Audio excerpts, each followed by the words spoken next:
స్తోత్రం స్తోత్రం స్తోత్రం స్తోత్రం.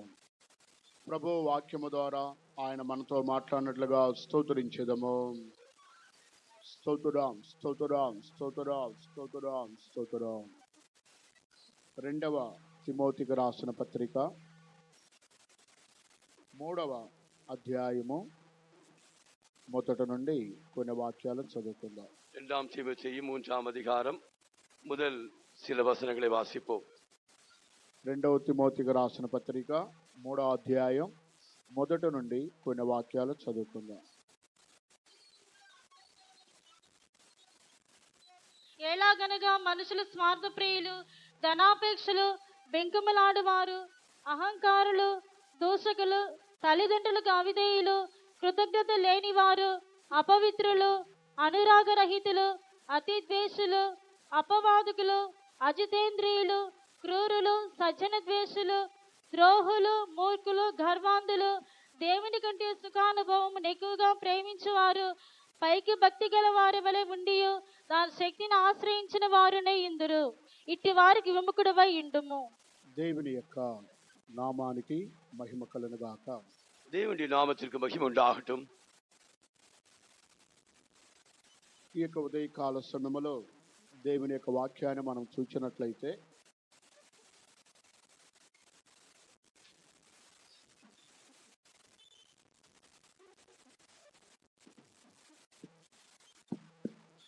ఈ ఉదయకాల సమయంలో దేవుని యొక్క వాక్యమును మనం చూచినట్లయితే இந்த காலை வேளையில் நாம் தேவனுடைய வசனத்தை பார்க்கும்போது అంత్య దినములలో అపాయకరమైన కాలములను గురించి ఈ దినాలలో మనం నేర్చుకుంటున్నాము. கடைசி காலங்களிலே கொடிய காலங்களை குறித்து நாம் இப்பொழுது கற்று வருகிறோம். వీటిలో అనేకమైనటువంటి కార్యములను గత దినములలో మనం నేర్చుకుని ఉన్నాము. இதை குறித்து அநேக காரியங்களை கடந்த நாட்களிலே நாம் தியானித்து வந்தோம். సుమారు ఒక 5 మాసముల నుండి ఇప్పుడు మనం నేర్చుకున్నటువంటి ఇందులో ఉన్న కార్యములను మనము ఈ దినాలలో దేవుడు మనకు బయలుపరిచి ఉన్నారు. இதிலே 5 மாதங்களாக இந்த வசனத்திலே குறிக்கப்பட்ட காரியங்களை குறித்து தியானிக்கும்படியாக கர்த்தர் நமக்கு உதவி செய்து வருகிறார். ఈ రోజు 5వ వచనానికి మనం వచ్చినట్లయితే పైకి భక్తి గల వారి వలె ఉండి దాని శక్తిని ఆశ్రయించిన వారునై ఉన్నారు. இங்கே நாம் இன்றைக்கு பார்க்கிற காரியங்களை பார்த்தால் தேவ பக்தியின் வேஷத்தை தரித்து அதில் பலனை மறுதலிக்கிறவர்களாய் இருக்கிறார்கள். పైకి భక్తి గల వారి వలె ఉండి దాని శక్తిని ఆశ్రయించిన వారుగా ఉన్నారు. தேவ பக்தியின் வேஷத்தை தரித்து அதன் பலனை மறுதலிக்கிறவர்களாய் இருக்கிறார்கள். ఇంగ్లీష్లో చదవండి.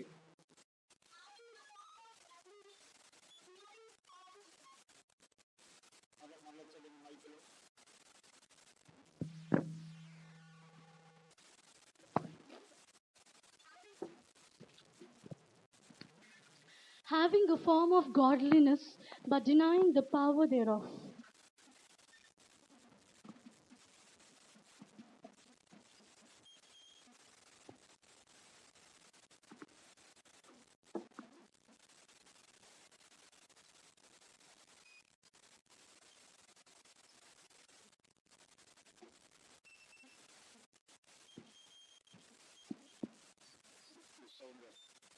దేవునికి స్తోత్రం కలుగుగాక.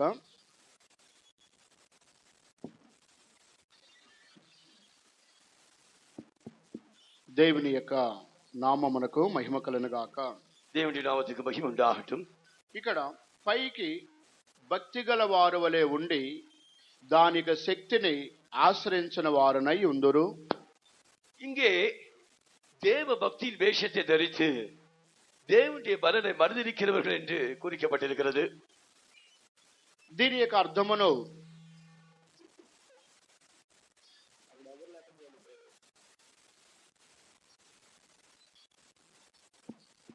దేవుని యొక్క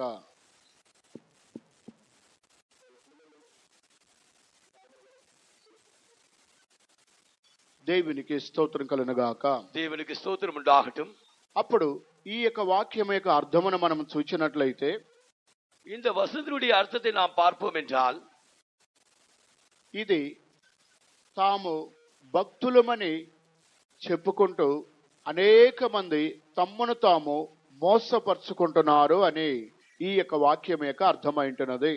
தாங்கள் தேவ பக்தி உள்ளவர்கள் என்று வெளிப்படுத்திக் கொண்டு அவர்கள் தேவனுடைய பலனை மறுதலிக்கிறவர்கள் என்று இது வெளிப்படுத்துகிறது. అందువల్ల ఈ యొక్క వాక్యం పైకి భక్తి కలిగిన వారు వలె ఉంటున్నారు, లోపల దాని యొక్క శక్తిని అనుభవించలేని వారుగా, ఆశ్రయింపని వారుగా ఉంటున్నారు. அப்படியானால் தேவ பக்தியின் வேஷத்தை தரித்துக் கொண்ட இவர்கள் தேவனுடைய பலனை அவர்கள் மறுதலிக்கிறவர்களாய் ஜீவிக்கிறார்கள். లేదా ఒక మాటలో చెప్పాలంటే இல்லையென்றால் వేషధారణమైనటువంటి ఒక భక్తి కలిగిన వారు అని అర్థము. இதை ஒரே வார்த்தை சொல்ல வேண்டும் என்றால் வேஷதாரமான ஒரு பக்தி உடையவர்களாகத்தான் காணப்படுகிறார்கள். లేనట్లయితే తమ్మును తాము మోసపరుచుకునేటువంటి ఒక భక్తి కలిగిన వారుగా ఉన్నారనే అర్థము. இல்லை என்றால் தங்களை தாங்களே ஏமாற்றிக் கொள்கிற ஒரு பக்தி உடையவர்களாய் காணப்படுகிறார்கள் என்று அர்த்தம். దేవుని యొక్క నామానికి మహిమ కలుగునుగాక.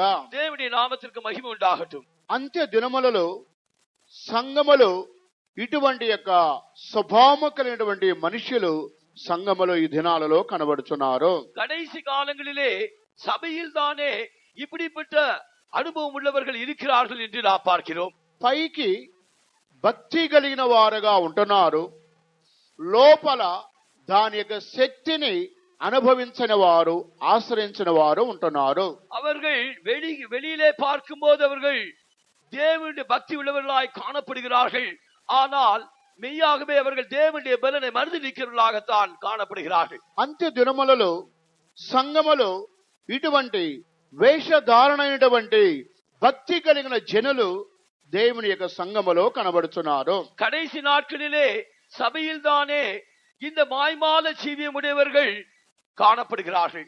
కానీ దేవుని యొక్క వాక్యములో మనం చూసినప్పుడు ఈ యొక్క భక్తి అనేది అది ఒక విశేషమైన అనుభవం గురించి వేద గ్రంథములో చెప్పబడి ఉన్నది. ஆனால் தேவனுடைய வசனத்தை பார்க்கும்போது இந்த தேவ பக்தி என்பது அது ஒரு விசேஷமான காரியமாக வெளிப்படுத்தப்பட்டிருக்கிறது. ఈ యొక్క దేవ భక్తి అనేది ఇది ఒక గొప్ప మర్మము అని మొదటి తిమోతికి రాసిన పత్రిక 3వ అధ్యాయం 16వ వాక్యములో రాయబడి ఉన్నది.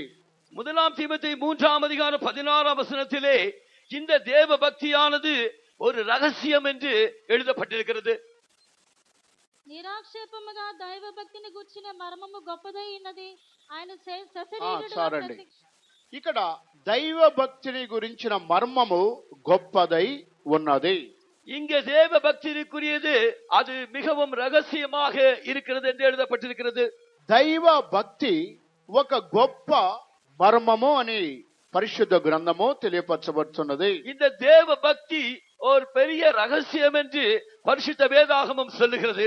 ప్రియమైన దేవుని బిడ్డలారా, ఈ యొక్క భక్తిలో పలు విధమైనటువంటి కార్యములు ఈ భక్తిలో మనము చూడగలుగుతున్నాము. பிரியமான தேவனுடைய பிள்ளைகளே, இந்த பக்தியில் அநேக விசேஷமான காரியங்களை நாம் பார்க்கக்கூடும். దేవునికి స్తోత్రం కలుగునుగాక. தேவனுக்கு ஸ்தோத்திரம் உண்டாகட்டும். భక్తిలో పలు విధమైనటువంటి అనుభవాలని పరిశుద్ధ గ్రంథములో మనము చూడగలుగుతున్నాము. இந்த பக்தி குறித்து பரிசுத்த வேதாகமத்திலே அநேக காரியங்களை நாம் பார்க்கிறோம். దీనిలో అన్ని కార్యములు మనం నేర్చుకోవడానికి మనకు సమయము అనుమతించదు.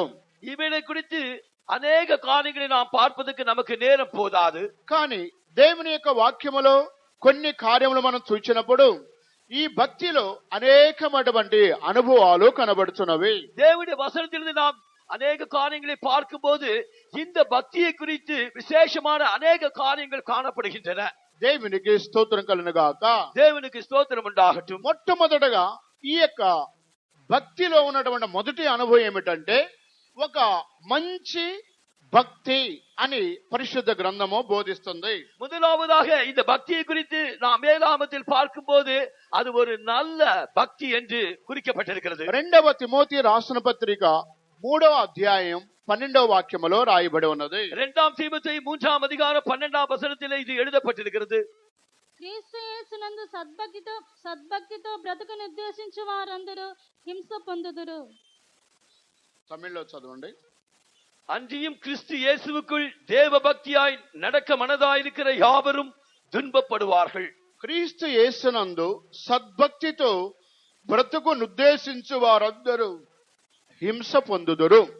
கிறிஸ்து இயேசுவுக்குள் தேவ பக்தியாய் நடக்க மனதாயிருக்கிற யாவரும் துன்பப்படுவார்கள். ఆ దైవ భక్తి నిజమైనటువంటి భక్తి లేదా ఒక మంచి భక్తి, యథార్థమైన భక్తి అని చెప్పవచ్చును.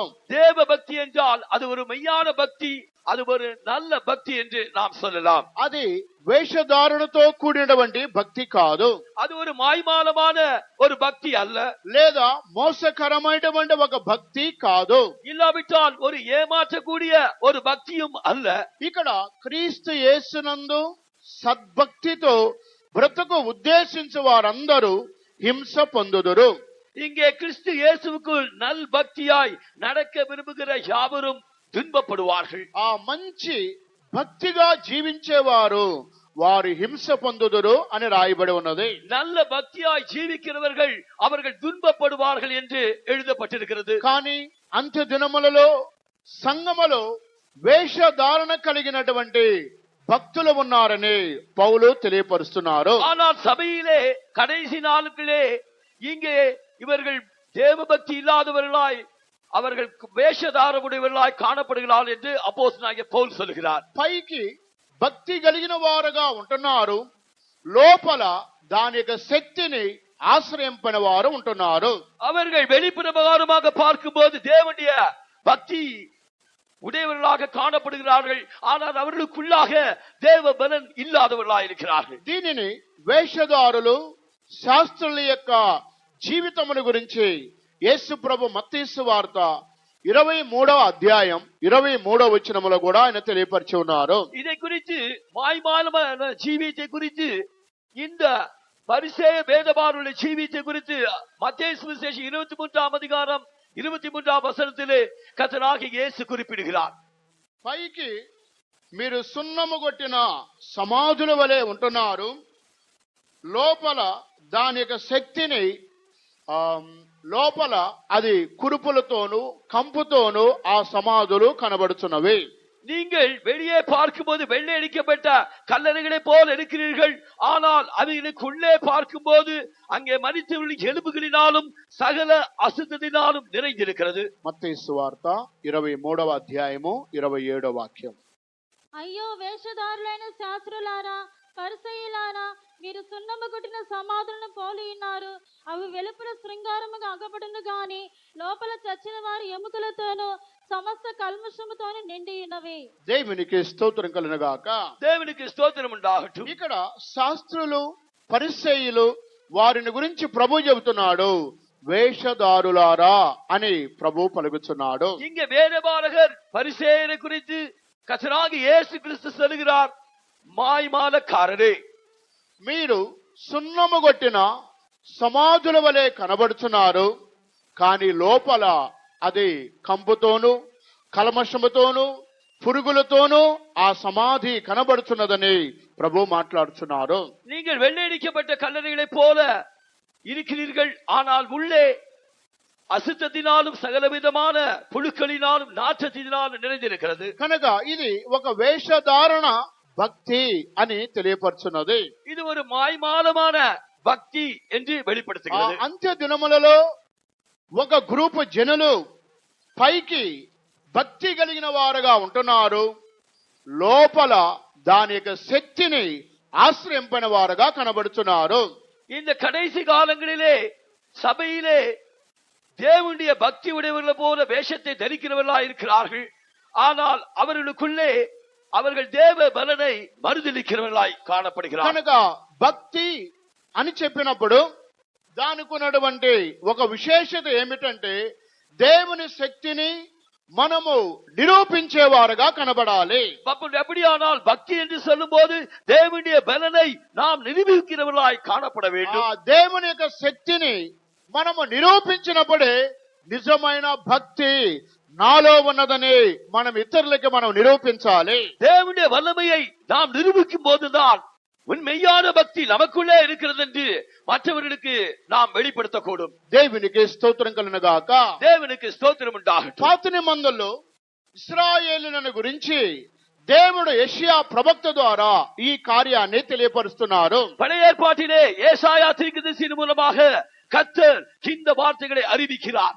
వీరు పెదవులతో నన్ను ఆరాధిస్తున్నారు గాని వీరి యొక్క హృదయము నాకు బహు దూరముగా ఉన్నదని దేవుడు యెషయా ప్రవక్త ద్వారా మాట్లాడుతున్నారు. இவர்கள் தங்கள் உதடுகளினால் வீணாக என்னை ஆராதிக்கிறார்கள், கனப்படுத்துகிறார்கள். ஆனால் அவர்களுடைய இருதயமோ எனக்கு தூரமாக இருக்கிறது என்று கர்த்தர், தேவனாகிய கர்த்தர் ஏசாயா தீர்க்கதரிசியின் மூலமாக ఇశ్రాయేలు జనங்களை குறித்து சொல்கிறார். యెషయా గ్రంథం 29వ అధ్యాయమునకు మనం వచ్చినట్లయితే 29వ అధ్యాయం 13వ వాక్యం. ఏషాయా 29:13. ప్రభువు ఇలాగ సెలవిచ్చి ఉన్నాడు, ఈ ప్రజల నోటి మాటతో నా ఎద్దుకు వచ్చుచున్నారు, పెదవులతో నన్ను గణపరచుచున్నారు గాని తమ హృదయమును నాకు దూరము చేసి ఉన్నారు. వారు నా ఎడల చూపు భయభక్తులు, మానవుల విధులను బట్టి వారు నేర్చుకునినవి. దేవునికి స్తోత్రం కలుగును గాక. దేవునికి స్తోత్రం ఉండాగட்டும். ఇది వేషధారణ అయినటువంటి ఒక భక్తి, ఇది మాయమాలமான ஒரு భక్తి, లేదా తమ్మును తామే మోసపరుచుకునేటువంటి ఒక భక్తి. ఇల్లావిట్టాల్ ఇవர்கள் தங்களை தாங்களே ஏமாற்றிக் கொள்ளுகிற ஒரு భక్తి. ఈ ప్రజలు నోటి మాటలతో నా యొద్దకు వస్తున్నారు, పెదవులతో నన్ను ఘనపరుచున్నారు గాని తమ హృదయము నాకు దూరము చేసుకుని ఉన్నారు. இந்த ஜனங்கள் தங்கள் வாயினால் என்னிடத்தில் சேர்ந்து தங்கள் உதடுகளினால் என்னை கனம் பண்ணுகிறார்கள், அவர்கள் இருதயமோ எனக்கு தூரமாய் விலகி இருக்கிறது. పెదవులతో వీరు నన్ను ఘనపరుచున్నారు, నా యొక్క సన్నిధానమునకు వచ్చి ఉన్నారు గాని వీరి యొక్క హృదయము నాకు చాలా దూరముగా ఉన్నది. இவர்கள் உதடுகளினால் என்னை கனம் பண்ணுகிறார்கள், அவர்கள் இருதயமோ எனக்கு దూరமாக விலகி இருக்கிறது. అప్పుడు ఇది ఒక మంచి భక్తి, యథార్థమైనటువంటి భక్తి కాదు. இது ஒரு நல்ல பக்தியோ இல்லை என்றால் மெய்யான பக்தியாகவோ இது இல்லை. తమ్మును తామే మోసపరుచుకునేటువంటి ఒక భక్తి ఇశ్రాయేలీయుల జీవితంలో కనబడుతున్నది. தங்களை தாங்களே ஏமாற்றிக்கிற ஒரு பக்தி தான் இந்த இஸ்ரவேல் ஜனங்களுடைய ஜீவிதத்தில் காணப்படுகிறது. ఇదే వాక్యమును మార్కు సువార్త 7వ అధ్యాయములో ప్రభు ఎత్తి దానిని మరలా బయలుపరుచున్నాడు. இதே வசனத்தை மார்க்கு சுவிசேஷம் 7ஆம் அதிகாரத்திலே கர்த்தராகிய இயேசு உயர்த்தி இந்த வசனத்தை வெளிப்படுத்துகிறார். మార్కు సువార్త 7వ అధ్యాయము 6-7 వాక్యములు. అందుకైన వారితో ఇలాగ చెప్పెను, ఈ ప్రజలు పెదవులతో నన్ను గణపరచుదురు గాని వారి హృదయం నాకు దూరముగా ఉన్నది. ఇంకా చదవండి. వారు మానవులు కల్పించిన పద్ధతులు దేవోపదేశములని బోధించుచు నన్ను వ్యర్థముగా ఆరాధించుదురు అని వ్రాయబడిన బట్టి వేషధారులైన మిమ్మల్ని గూర్చి యెషయా ప్రవచించినది సరియే అని వ్రాయబడినట్టు వేషధారులైన మిమ్ముని గురించి యెషయా ప్రవచించినది నిజమే. இவ்விதமாக மாயக்காரராகிய உங்களை குறித்து ஏசாயா நன்றாய் தீர்க்கதரிசனம் சொல்லி இருக்கிறார். మిమ్ముని గురించి, వేషధారులైన వారలారా మిమ్మల్ని గురించి యెషయా ప్రవచించినది సరియే.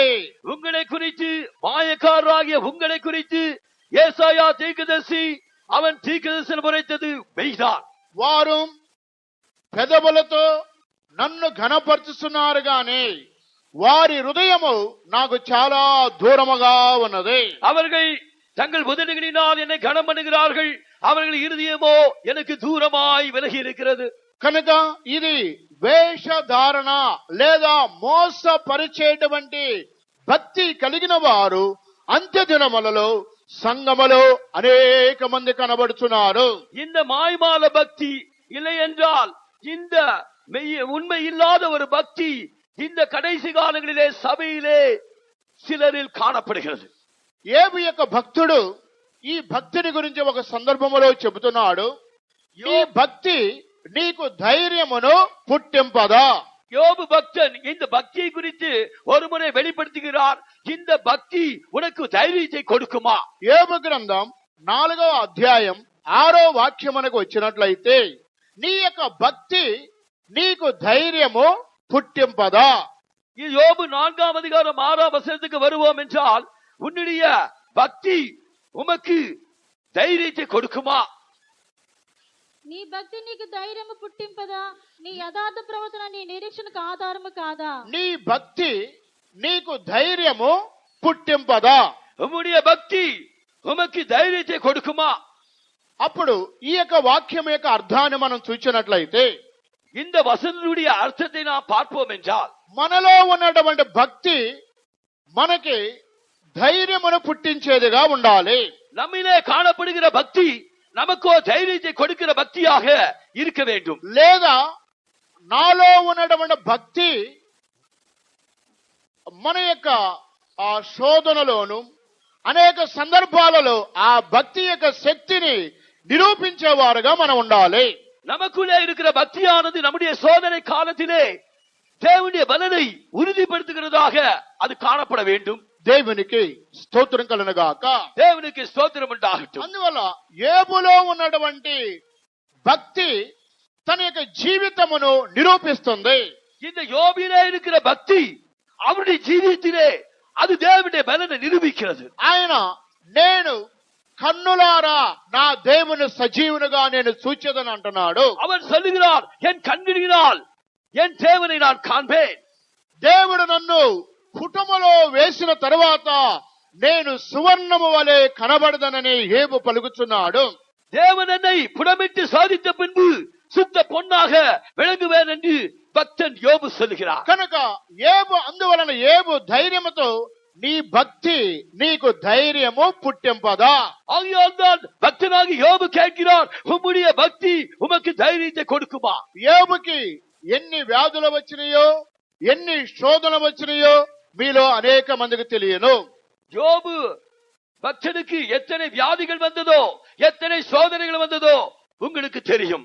ఆయన కుటుంబములో ఒకే రోజు 10 మంది పిల్లలు చనిపోయారు. அவருடைய குடும்பத்திலே ஒரே நாளிலே 10 பிள்ளைகள் மரித்தார்கள். తనకి శిరస్సు మొదలుకొని అరికాలు వరకు వ్యాధుల చేత ఆయన పీడింపబడ్డాడు. அவன் தன்னுடைய தலை முதல் தன்னுடைய உள்ளங்கால் வரைக்கும் அவன் ஜாதிகளினால் பீடிக்கப்பட்டான். అయితే అటువంటి సందర్భములో యోబు తన యొక్క యథార్థతను ఆయన విడిచిపెట్టలేదు.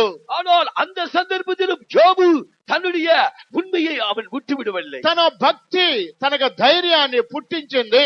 அவனுடைய பக்தி அவனுக்கு ஒரு தைரியத்தை கொடுத்தது. తనలో భక్తి ఉన్నదని యోబు నిరూపించాడు. தன்னிலே பக்தி இருக்கிறது என்று யோபு நிரூபித்தார். అందువల్ల మన సంఘములో మన యొక్క సేవకులు విశ్వాసులు దైవిక స్వస్థతలో ఉంటున్నాము. ஆகையால் தான் நம்முடைய சபையிலே நாம் ஊழியக்காரரும் விசுவாசிகளும் தெய்வீக சுகத்திலே நிற்கிறோம். బయట పాస్టర్లు, టీవీ ప్రసంగికులు, రేడియో ప్రసంగికులు వారు రోగులకు ప్రార్థన చేస్తారు, రోగులు బాగుపడుతున్నారు. వారికి రోగం వచ్చినప్పుడు వెంటనే డాక్టర్ని మందులను వారు ఆశ్రయిస్తున్నారు. வெளியிலே பிரசங்கியா இருக்கிறவர்கள், டிவியிலே பிரசங்கம் பண்ணுவர்கள், ரேடியோவிலே பிரசங்கம் பண்ணுவர்கள், அவர்கள் செபிக்கிறார்கள், ஜனங்கள் சுகமாகிறார்கள். ஆனால் அவர்களுக்கு வியாதி வரும்போது அவர்கள் மருத்துவர்களை நாடுகிறார்கள். దేవుని శక్తి ఇతరులకి వ్యాధిగ్రస్తులకి దయ్యం పట్టిన వారికి పనిచేస్తుంది. అదే దేవుని శక్తి వారికి వ్యాధి వచ్చినప్పుడు వారికి పనిచేయడం లేదు. தேவனுடைய வல்லமையானது அவர்கள் செபிக்கும் போது மற்றவர்களுக்கு சுகத்தை கொடுக்கிறது. ஆனால் தங்களுக்கு வியாதி வரும்போது தேவனுடைய வல்லமை அவர்களுக்குள்ளே கிரியை செய்வதில்லை. రోగుల మీద చేతులుంచి దయ్యం పట్టిన వారికి రోగులకి వారు విడుదలిచ్చే వారుగా ఉంటున్నారు. వారికి వ్యాధి వచ్చినప్పుడు మందులను డాక్టర్లని అనుసరిస్తున్నారు. அவர்கள் வியாதியஸ்தர்களை பார்க்கும்போது அவர்கள் தலைமேல் கைகளை வைக்கிறார்கள், வியாதியஸ்தர் குணமாகிறார்கள், விசுவாச பிடித்தவர்களுக்கு செபிக்கிறார்கள், அவர்கள் விடுதலை பெறுகிறார்கள். ஆனால் அவர்களுக்கு வியாதி வரும்போது அவர்கள் மருந்து மாத்திரைகளை தேடுகிறார்கள். అప్పుడు భక్తి అనేది ఇతరులకు పనిచేస్తుంది, వారికి పని చేయడం లేదు. அவர்களுக்குள்ளே இருக்கிற பக்தி என்பது மற்றவர்களுக்கு கிரியை செய்கிறது, அவர்களுக்கோ கிரியை కానీ செய்யக்கூடாது. దేవుని వాక్యం చెబుతుంది, నీ భక్తి నీకు ధైర్యము పుట్టింపదా? ஆனால் தேவனுடைய வசனம் சொல்லுகிறது, உன்னுடைய பக்தி உனக்கு தைரியத்தை கொடுக்குமா? అప్పుడు నిజమైన భక్తి లేదా యథార్థమైన భక్తి అనగా మనకు వ్యాధి వచ్చినప్పుడు ఆ భక్తితో ఆ వ్యాధిని ఎదుర్కొని జయించేవారుగా ఉండాలి.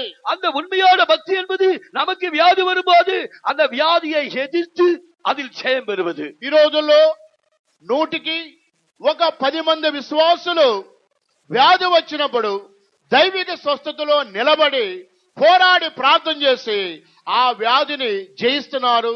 మిగిలిన 90 మంది విశ్వాసులు వారు ఆ దైవిక స్వస్థతలో నిలబడడం లేదు. వారు ఎన్ని సంవత్సరాలు విశ్వాస జీవితం చేసినా ఆ 40-50 సంవత్సరాల విశ్వాస జీవితం భక్తి వ్యర్థమైపోతుంది. இந்நாட்களிலே விசுவாசிகளிலே 10% மாத்திரம் அவர்களுக்கு வியாதி வரும்போது அவர்கள் தெய்வ சுகத்தில் மெய்யாய் இருக்கிறார்கள். அதை வியாதியை எதிர்த்து அவர்கள் ஜெயம் பெறுகிறார்கள். ஆனால் 90% அவர்கள் வியாதி வரும்போது அவர்கள் 40 வருட விசுவாசியாய் இருந்தாலும் சரி, அவர்களுடைய 40 வருட விசுவாச ஜீவியத்தில் அவர்கள் தெய்வீக சுகத்தில் நிற்க கூடாதவர்களாய் போகிறார். అది నేను చెప్పని అవసరం లేదు. మీ సంఘముల గురించి మీ విశ్వాసుల గురించి నాకంటే మీకే బాగా తెలుసు.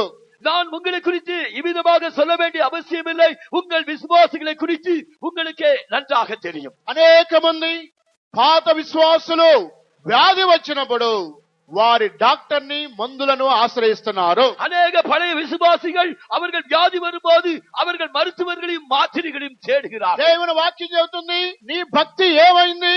నీ భక్తి నీకు ధైర్యాన్ని పుట్టించదా? தேவனுடைய வசனம் கேட்கிறது, உன்னுடைய பக்தி என்னவாயிற்று?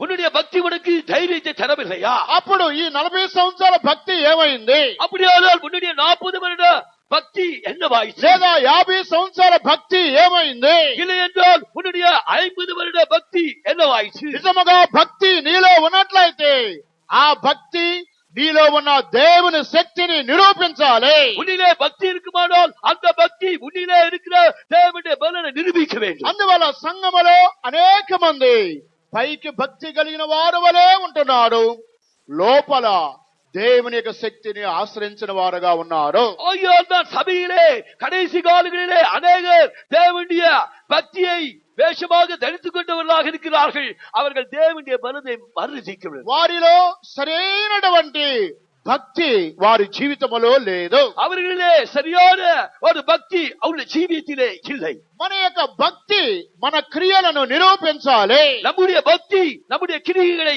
நிரூபிக்க வேண்டும். మత్తయి సువార్త 7వ అధ్యాయంలో యేసు ప్రభు ఒక కార్యాన్ని తెలియపరిచారు. மத்தேயு சுவிசேஷம் 7ஆம் அதிகாரத்திலே கர்த்தராகிய இயேசு ஒரு காரியத்தை அறிவித்தார். మీ యొక్క ఫలములను బట్టి వారు మిమ్మల్ని ఎరుగుదురు అని ప్రభు చెబుతున్నాడు. அவர்களுடைய கனிகளினாலே அவர்களை அறிவீர்கள் என்று கர்த்தர் சொன்னார். మత్తయి సువార్త 7వ అధ్యాయము ఎన్నో వాక్యం 20.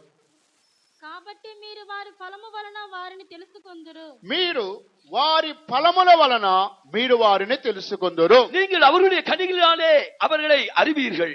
ఆ ఫలములను బట్టి మీరు వారిని తెలుసుకొందురు. அவர்களுடைய கனிகளை கொண்டு நீங்கள் அவர்களை அறிந்து கொள்வீர்கள். అప్పుడు నీలో 50 సంవత్సరాలు 40 సంవత్సరాల భక్తి ఉంటే ఆ భక్తి ఏమైపోయింది? உன்னிலே 40 வருடமாக 50 வருடமாக பக்தி இருக்குமானால் அந்த பக்தி என்னவாயிற்று? ఆ భక్తి ఏమైపోయింది? அந்த பக்தி என்னவாயிற்று? ఆ 50 సంవత్సరాల భక్తి వృధా అయిపోయినదా? அந்த 50 வருட பக்தி விருதாவாய் போயிற்றோ? కానీ ఏ భక్తుడు చెబుతున్నాడు, నీ భక్తి నీకు ధైర్యము పుట్టింపదా? ஆனால் பக்தனாகி யோபு சொல்லுகிறார், உன்னுடைய பக்தி உனக்கு தைரியத்தை கொடுக்குமா? కనుక వేషధారణ అయినటువంటి భక్తి ఈ అంత్య దినాలలో సంఘములో అనేక మందిలో ఉంటుంది. ஆகையால் இந்த மாய்மாலமான பக்தி கடைசி காலங்களிலே சபையிலே அநேகருக்குள்ளே காணப்படுகிறது. క్రైస్తవుల మధ్యలో వేషధారణ భక్తి 100కి 90 మంది ఈ భక్తి వేషధారణ భక్తి ఉంటుంది. இந்த கிறிஸ்தவர்களுக்குள்ளே 100க்கு 90% இந்த மாய்மாலமான பக்தியில் தான் காணப்படுகிறது. క్రైస్తవ చరిత్రలోనే కాదు, పెంతెకోస్తు యొక్క సంఘాలలో కూడా ఈ యొక్క వేషధారణ భక్తి కలిగిన వారే ఉంటున్నారు. கிறிஸ்தவ சமுதாயத்தில் மாத்திரமல்ல, இந்த பெந்தேகோஸ்து சபையிலும் கூட இங்கே மாய்மால பக்தியுடையவர்களாகத்தான் காணப்படுகிறது. దేవుని యొక్క వాక్యము ఎంత స్పష్టముగా తెలియపరుచున్నది. தேவனுடைய வசனம் எவ்வளவு வெளியிறக்கமாக வெளிப்படுத்துகிறது. సరైనటువంటి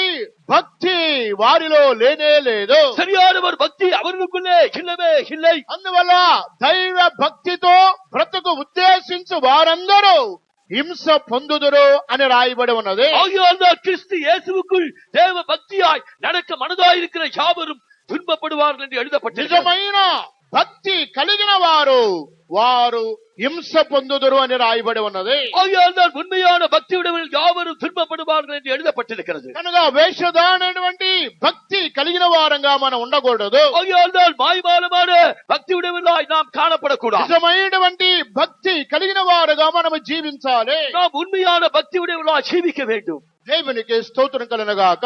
தேவனுக்கு ஸ்தோத்திரம் உண்டாகட்டும். యేసు క్రీస్తుకున్నటువంటి ఒక భక్తిని గురించి రాయబడి ఉన్నది. கர்த்தராகிய இயேசு கிறிஸ்துவின் பக்தியை குறித்து எழுதப்பட்டிருக்கிறது. హెబ్రీయులకు రాసిన పత్రిక 5వ అధ్యాయము 7వ వాక్యము. எபிரேயர் நிருபம் 5ஆம் அதிகாரம் 7ஆம் வசனம். హెబ్రీయులకు రాసిన పత్రిక 5వ అధ్యాయము 7వ వాక్యం. శరీరధారి ఇన్న దినములలో మహారోదనముతోను కన్నీళ్లతోను తన్ను మరణము నుండి రక్షింపగలవానికి ప్రార్థనలను యాచనను సమర్పించి భయభక్తులు కలిగి ఉన్నందున ఆయన అంగీకరింపబడెను. ఆయన భయభక్తులు కలిగి ఉన్నందున ఆయన అంగీకరింపబడ్డాడు. அவர் தமக்கு உண்டான பக்தி நிமித்தம் அவர் கேட்கப்பட்டார். యేసు క్రీస్తుకి ఉన్నటువంటి భక్తి వలన ఆయన దేవుని వలన అంగీకరింపబడి ఉన్నాడు. கர்த்தராகிய இயேசு கிறிஸ்துவுக்கு இருந்த பயபக்தி நிமித்தம் அவர் தேவனால் ஏற்றுக்கொள்ளப்பட்டார். ఇది దేవుడు అంగీకరింపదగిన భక్తి యేసు క్రీస్తులో ఉన్నది. இப்படியாக தேவனால் அங்கீகரிக்கப்பட்ட பக்தி கர்த்தராகிய இயேசுக்குள் காணப்பட்டது. అప్పుడు మనలో ఉన్నటువంటి భక్తిని దేవుడు అంగీకరిస్తున్నాడా లేదా? அப்படியான நமக்குள்ளே இருக்கிற பக்தியை தேவன் ஏற்றுக்கொள்கிறாரா இல்லையா? దేవుడు అంగీకరింపదగిన భక్తి మన జీవితాలలో కనబడాలి. தேவன் அங்கீகரிக்கிற ஒரு பக்தி நம்முடைய ஜீவித்திலே காணப்பட வேண்டும். ఉదాహరణ, కొంతమంది యొక్క జీవితంలో కుటుంబాలలో చూచినప్పుడు ఏ ఆశీర్వాదము లేని వారుగా కనబడుతున్నారు. உதாரணமாக சில குடும்பங்களை நாம் பார்க்கும்போது அவர்கள் எந்த விதமான ஆசீர்வாதமும் இல்லாமல் காணப்படுகிறார். అదే సందర్భంలో వారు అనేక సంవత్సరాల నుండి యేసు ప్రభువును నమ్మిన వారే, ஆனால் அதே நேரத்தில் அவர்களை பார்க்கும்போது அவர்கள் அநேக வருடங்களாக கர்த்தராகிய இயேசு கிறிஸ்துவை விசுவாசித்தவர்கள் தான். కానీ దేవుడు అంగీకరింపదగిన భక్తి వారిలో లేదు. ஆனால் தேவன் ஏற்றுக்கொள்ளுகிற ஒரு பக்தி அவர்களுக்குள்ளே இல்லை. వారిలో ఉన్నటువంటి భక్తి ఏమిటంటే వేషధారణతో కూడిన భక్తి. அவர்களுக்குள்ளே இருக்கிற பக்தி எப்படிப்பட்டது என்றால் அது மாய்மாலத்தோடு கூடிய பக்தி. పెదవులతో వారు దేవుని ఆరాధిస్తున్నారు, కానీ వారు హృదయం దేవునికి దూరముగా ఉన్నది. அவர்கள் உதடுகளினால் தேவனை கனம் பண்ணுகிறார்கள், ஆனால் அவர்கள் இருதயமோ தேவனை விட்டு விலகி இருக்கிறது. అది దేవుడు అంగీకరింపబడనటువంటి ఒక భక్తి. அது தேவனால் அங்கீகரிக்கப்படாத ஒரு பக்தி. యేసు క్రీస్తులో ఉన్నటువంటి భక్తి దేవుడు అంగీకరించిన భక్తి. கர்த்தராகிய இயேசு கிறிஸ்துவுக்கு இருந்த பக்தி அது தேவன் అంగీకరించే భక్తి. అప్పుడు మనలో ఉన్నటువంటి భక్తిని దేవుడు అంగీకరిస్తున్నాడా, దేవుడు అంగీకరించడం లేదా? அப்படியானால் நமக்குள்ளே இருக்கிற பக்தியை நம்முடைய தேவன் ஏற்றுக்கொள்கிறாரா இல்லையா? యేసు క్రీస్తులో ఉన్నటువంటి భక్తి తండ్రి అయిన దేవుడు అంగీకరించినటువంటి ఒక భక్తి. கர்த்தராகிய இயேசு கிறிஸ்துவில் இருந்த பக்தி பிதாவாகிய தேவன் பரிபூர்ணமாக அங்கீகரித்த பக்தி. ఈ విధముగా అనేక కుటుంబాలలో దేవుని యొక్క ఆశీర్వాదము లేని వారుగా ఉంటున్నారు. இவ்விதமாக அநேக குடும்பங்களில் ஆசீர்வாதம் இல்லாமல் காணப்படுகிறார். వారు భక్తిని దేవుడు అంగీకరించడం లేదు. அவர்களுடைய பக்தியை தேவன் அங்கீகரிப்பதில்லை. అనేక సంవత్సరముల నుండి కొంతమందికి వారు సంతానము లేని వారుగా కనబడుతున్నారు. அநேக வருடங்களாக சிலர் அவர்கள் குழந்தை இல்லாமல் காணப்படுகிறார். కనుక వారు అదే అనేక సంవత్సరముల నుండి భక్తి కలిగిన వారుగా ఉంటున్నారు, కానీ దేవుడు ఆ భక్తిని అంగీకరించలేని వాడుగా ఉంటున్నాడు. அநேக வருடங்களாக அவர்கள் பக்தி உள்ளவர்களாக அவர்கள் காணப்படுகிறார்கள், ஆனால் அவர்களுடைய பக்தியை தேவன் ஏற்றுக்கொள்ளாத நிலையிலே காணப்படுகிறது. వారి యొక్క భక్తిని దేవుడు అంగీకరించినందువల్ల వారు సంతానమును లేని వారుగా కనబడుతున్నారు. அவர்களுடைய பக்தியை தேவன் அங்கீகரிக்காததால் அவர்கள் இப்பொழுது குழந்தை இல்லாமல் காணப்படுகிறார். ఎందుకు నీ యొక్క భక్తిని దేవుడు అంగీకరించినట్లయితే ఎందుకు నీకు సంతానము కలగలేదు? உன்னுடைய பக்தியை தேவன் அங்கீகரிப்பாரானால் உனக்கு ஏன் குழந்தை பிறக்கவில்லை? వారు భక్తిని దేవుడు అంగీకరించలేదు, அவருடைய பக்தியை தேவன் அங்கீகரிக்கவில்லை. అందువల్ల వారికి సంతానము లేదు. ஆகையால்தான் அவர்களுக்கு குழந்தைகள் இல்லை. అలాగే కొంతమందికి ఉద్యోగము లేదు. அவ்விதமாகவே சிலருக்கு வேலையும் ఆ இல்லை, వ్యాపారం లేదు, அவர்களுக்கு வியாபாரம் వారికి இல்லை, ఇల్లు లేదు, அவர்களுக்கு வீடு இல்லை, వారికి వివాహం కావడం లేదు, அவர்களுக்கு விவாகமாகவில்லை. అనేక కార్యాలలో వారు కొరత కలిగి ఉంటున్నారు. அநேக காரியங்களிலே அவர்கள் குறைவுபடுகிறார்கள். అదే సందర్భంలో వారు అన్యులు కాదు, దేవుని యందు భక్తి కలిగిన వారే. அவர்கள் அதே நேரத்தில் அந்நிய ஜனங்கள் அல்ல, அவர்கள் தேவனிடத்திலே பக்தி உள்ளவர்கள் தான். అప్పుడు దేవుడిని యొక్క భక్తిని అంగీకరించినట్లయితే ఎందుకు నీకు ఈ కొరత ఉంటుంది? தேவனுடைய பக்தியை ஏற்றுக்கொள்வாரானால் உனக்கு ஏன் இந்த குறைவுபடுகிறது? ఎందుకు మీకు వివాహాలు కావడం లేదు? உனக்கு எதற்காக விவாகமாகவில்லை? ఎందుకు మీకు ఉద్యోగములు రావడం లేదు? உனக்கு எதற்காக உத்தியோகம் வரவில்லை? ఎందుకు కుటుంబాలలో ఆశీర్వాదము లేదు? எதற்காக உன்னுடைய குடும்பத்திலே ஆசீர்வாதம் இல்லை? ఎందుకు సంతానము లేదు? எதற்காக உனக்கு குழந்தை இல்லை? అనేక కార్యాలలో పలు విధమైన లోటుపాట్లు కలిగి ఎందుకుంటున్నారు? அநேக காரியங்களிலே எதற்காக குறைவுபாடுகள் உடைவுகளாய் காணப்படுகிறது? లేదా కుటుంబములో అప్పుల పాల ఎందుకు ఉంటున్నది? உன்னுடைய குடும்பத்திலே எதற்காக கடன் தொல்லை இருக்கிறது? దేవుని వాక్యం చెబుతుంది, దేవుడు అంగీకరింపబడిన భక్తి వారిలో లేదు. தேவனுடைய வாசனம் சொல்லுகிறது, தேவன் ஏற்றுக்கொள்ளுகிற வண்ணமாக பக்தி அவர்களுக்குள்ளே இல்லை. అందువల్ల వ్యాధి వచ్చినప్పుడు ఆ దైవిక స్వస్థతలో దేవులో నిలబడలేకపోతున్నారు. ஆகையால் தான் அவர்களுக்கு வியாதி வரும்போது தெய்வ சுகத்திலே அவர்களால் நிற்க முடியவில்லை. శోధన వచ్చినప్పుడు వారు భక్తి వారు శోధనని కాపాడలేకపోతుంది.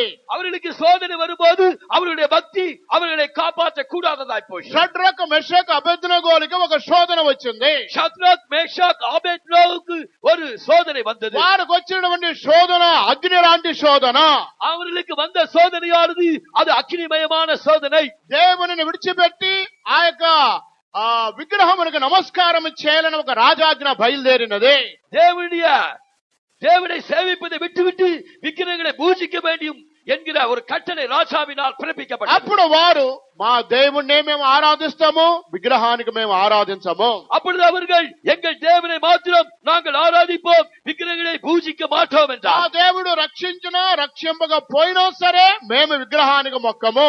எங்கள் தேவன் எங்களை ரட்சித்தாலும் சரி ரட்சிக்காவிட்டாலும் சரி நாங்கள் விக்கிரகங்களை மாத்திரம் நமஸ்கரிக்க மாட்டோம். వారి యొక్క భక్తిని వారు నిరూపించారు. அவர்கள் தங்களுடைய பக்தியை நிரூபித்தார்கள். మేము మాత్రమా ప్రతిమకు నమస్కారం చేయము, நாங்கள் மாத்திரம் ராஜா நிறுத்திய சிலையை வணங்க மாட்டோம். ఈ యొక్క అగ్నిలో నుండి రక్షించడానికి మా దేవుడు సమర్థుడు అన్నారు. இந்த அக்கினி சூழலிலிருந்து எங்களை விடுப்பதற்கு எங்கள் கர்த்தர் வல்லவர். వారి యొక్క భక్తిని వారు నిరూపించారు. அவர்களுடைய பக்தியை அவர்கள் ఆ நிரூபித்தார்கள். యొక్క విగ్రహానికి వారు నమస్కారం చేయలేదు. அந்த விக்கிரகத்துக்கு அவர்கள் பணிந்து கொள்ளவில்லை. వారు భక్తిని గురించిన ఒక ధైర్యము వారికి ఉన్నది. அவர்களுடைய பக்தியினால் அவர்களுக்கு ஒரு தைரியம் ఆ உண்டாயிற்று. దేవుడు రక్షించడానికి సమర్థుడు. என்னுடைய தேவன்களை ரட்சிக்க வல்லவர். అప్పుడు వారి యొక్క భక్తిలో వారు నిలబడి ఉన్నారు. அவர்கள் தங்கள் பக்தியில் நின்றார்கள். అప్పుడు వారి యొక్క భక్తి వారిని అగ్నిగుండములో నుండి కాపాడినది. அவர்களுடைய பக்தி அவர்களை அக்கினி சூளையிலிருந்து காப்பாற்றி. ప్రియమైన దేవుని బిడ్డలారా, பிரியமான தேவனுடைய பிள்ளைகளே, యోబు భక్తుడు చెప్పిన విధముగా నీ భక్తి నీకు ధైర్యమును పుట్టింపదా?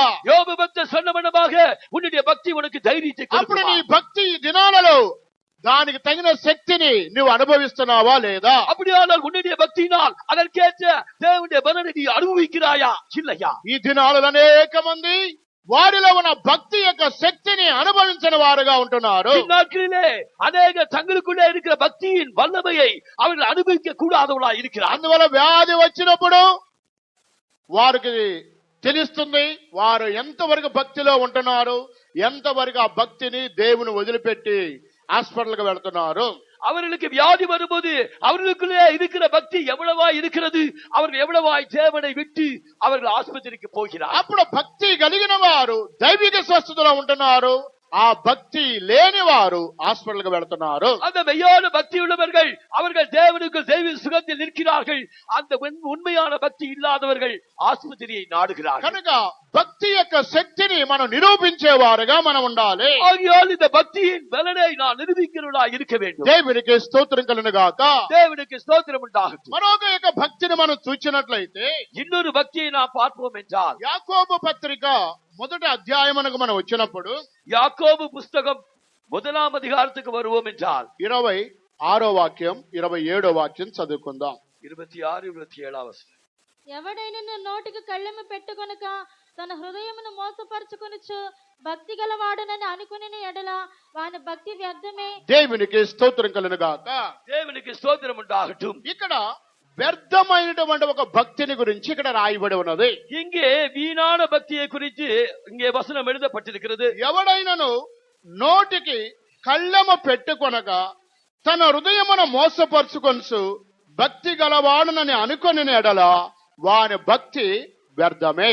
உங்களில் ஒருவன் தன் நாவை அடக்காமல் தன் இருதயத்தை வஞ்சித்து தன்னை தேவ பக்தியுடன் என்று எண்ணினால் அவனுடைய தேவ பக்தி வீணாயிருக்கும். ఇక్కడ వ్యర్థమైనటువంటి భక్తి అని వ్రాయబడి ఉన్నది. இங்கே வீணான பக்தி என்று எழுதப்பட்டிருக்கிறது. ఒక మాటలో చెప్పాలంటే ఇది పనికిరాని భక్తి అని అర్థము. ஒரே வார்த்தையில் சொல்ல வேண்டும் என்றால் இது ஒரு உபயோகம் இல்லாத ஒரு பக்தி. మనుష్యులకు ఉపయోగపడే భక్తి కాదు, இது மனுஷர்களுக்கு உபயோகப்படுகிற ஒரு பக்தி அல்ல. లేదా తనకి ఉపయోగపడే భక్తి కాదు, இல்லாவிட்டால் அது தனக்கு கூட உபயோகப்படுகிற பக்தியும் அல்ல. తనకును మనుష్యులకు పనికిరాని భక్తి. அது தனக்கும் மனுஷர்களுக்கும் உபயோகம் இல்லாத ஒரு பக்தி. ఆ భక్తి కలిగిన వారు ఏ స్వభావం కలిగి ఉంటున్నారు? அந்த பக்தி உள்ளவர்கள் என்ன சுபாவம் உடையவர்களாக இருக்கிறார்கள்? ఇక్కడ వారికి స్వభావం నోటికి కళ్ళెము పెట్టుకొనన వారు. இங்கே பார்க்கும்போது அவர்களுடைய சுபாவம் அவர்களுடைய நாவை அடக்காதவர்கள். కనుక ఆ నోటికి ఇక హద్దు పొద్దు ఏం మాట్లాడుతున్నారో అది వారికి ఎరుగకుండానే వారు మాట్లాడుతున్నారు. அந்த வாய்க்கு ஒரு என்ன பேசுகிறார்கள் என்றே அவர்களுக்கு தெரியாது. அதுக்கு ஒரு முடிவும் இருக்காது, ஆரம்பம் இருக்காது. కనుక వారు ఏం మాట్లాడుతున్నారో ఇది మాట్లాడాలా మాట్లాడకూడదా అనేటువంటి యొక్క జ్ఞానము వారికి లేదు. அவர்கள் என்ன பேசுகிறார்கள், இதை பேசலாமா பேசக்கூடாதா என்கிற ஞானம் அவர்களுக்குள்ளே இல்லை. తమకు మోసకరమైనటువంటి హృదయం కలిగిన వారుగా ఉంటున్నారు.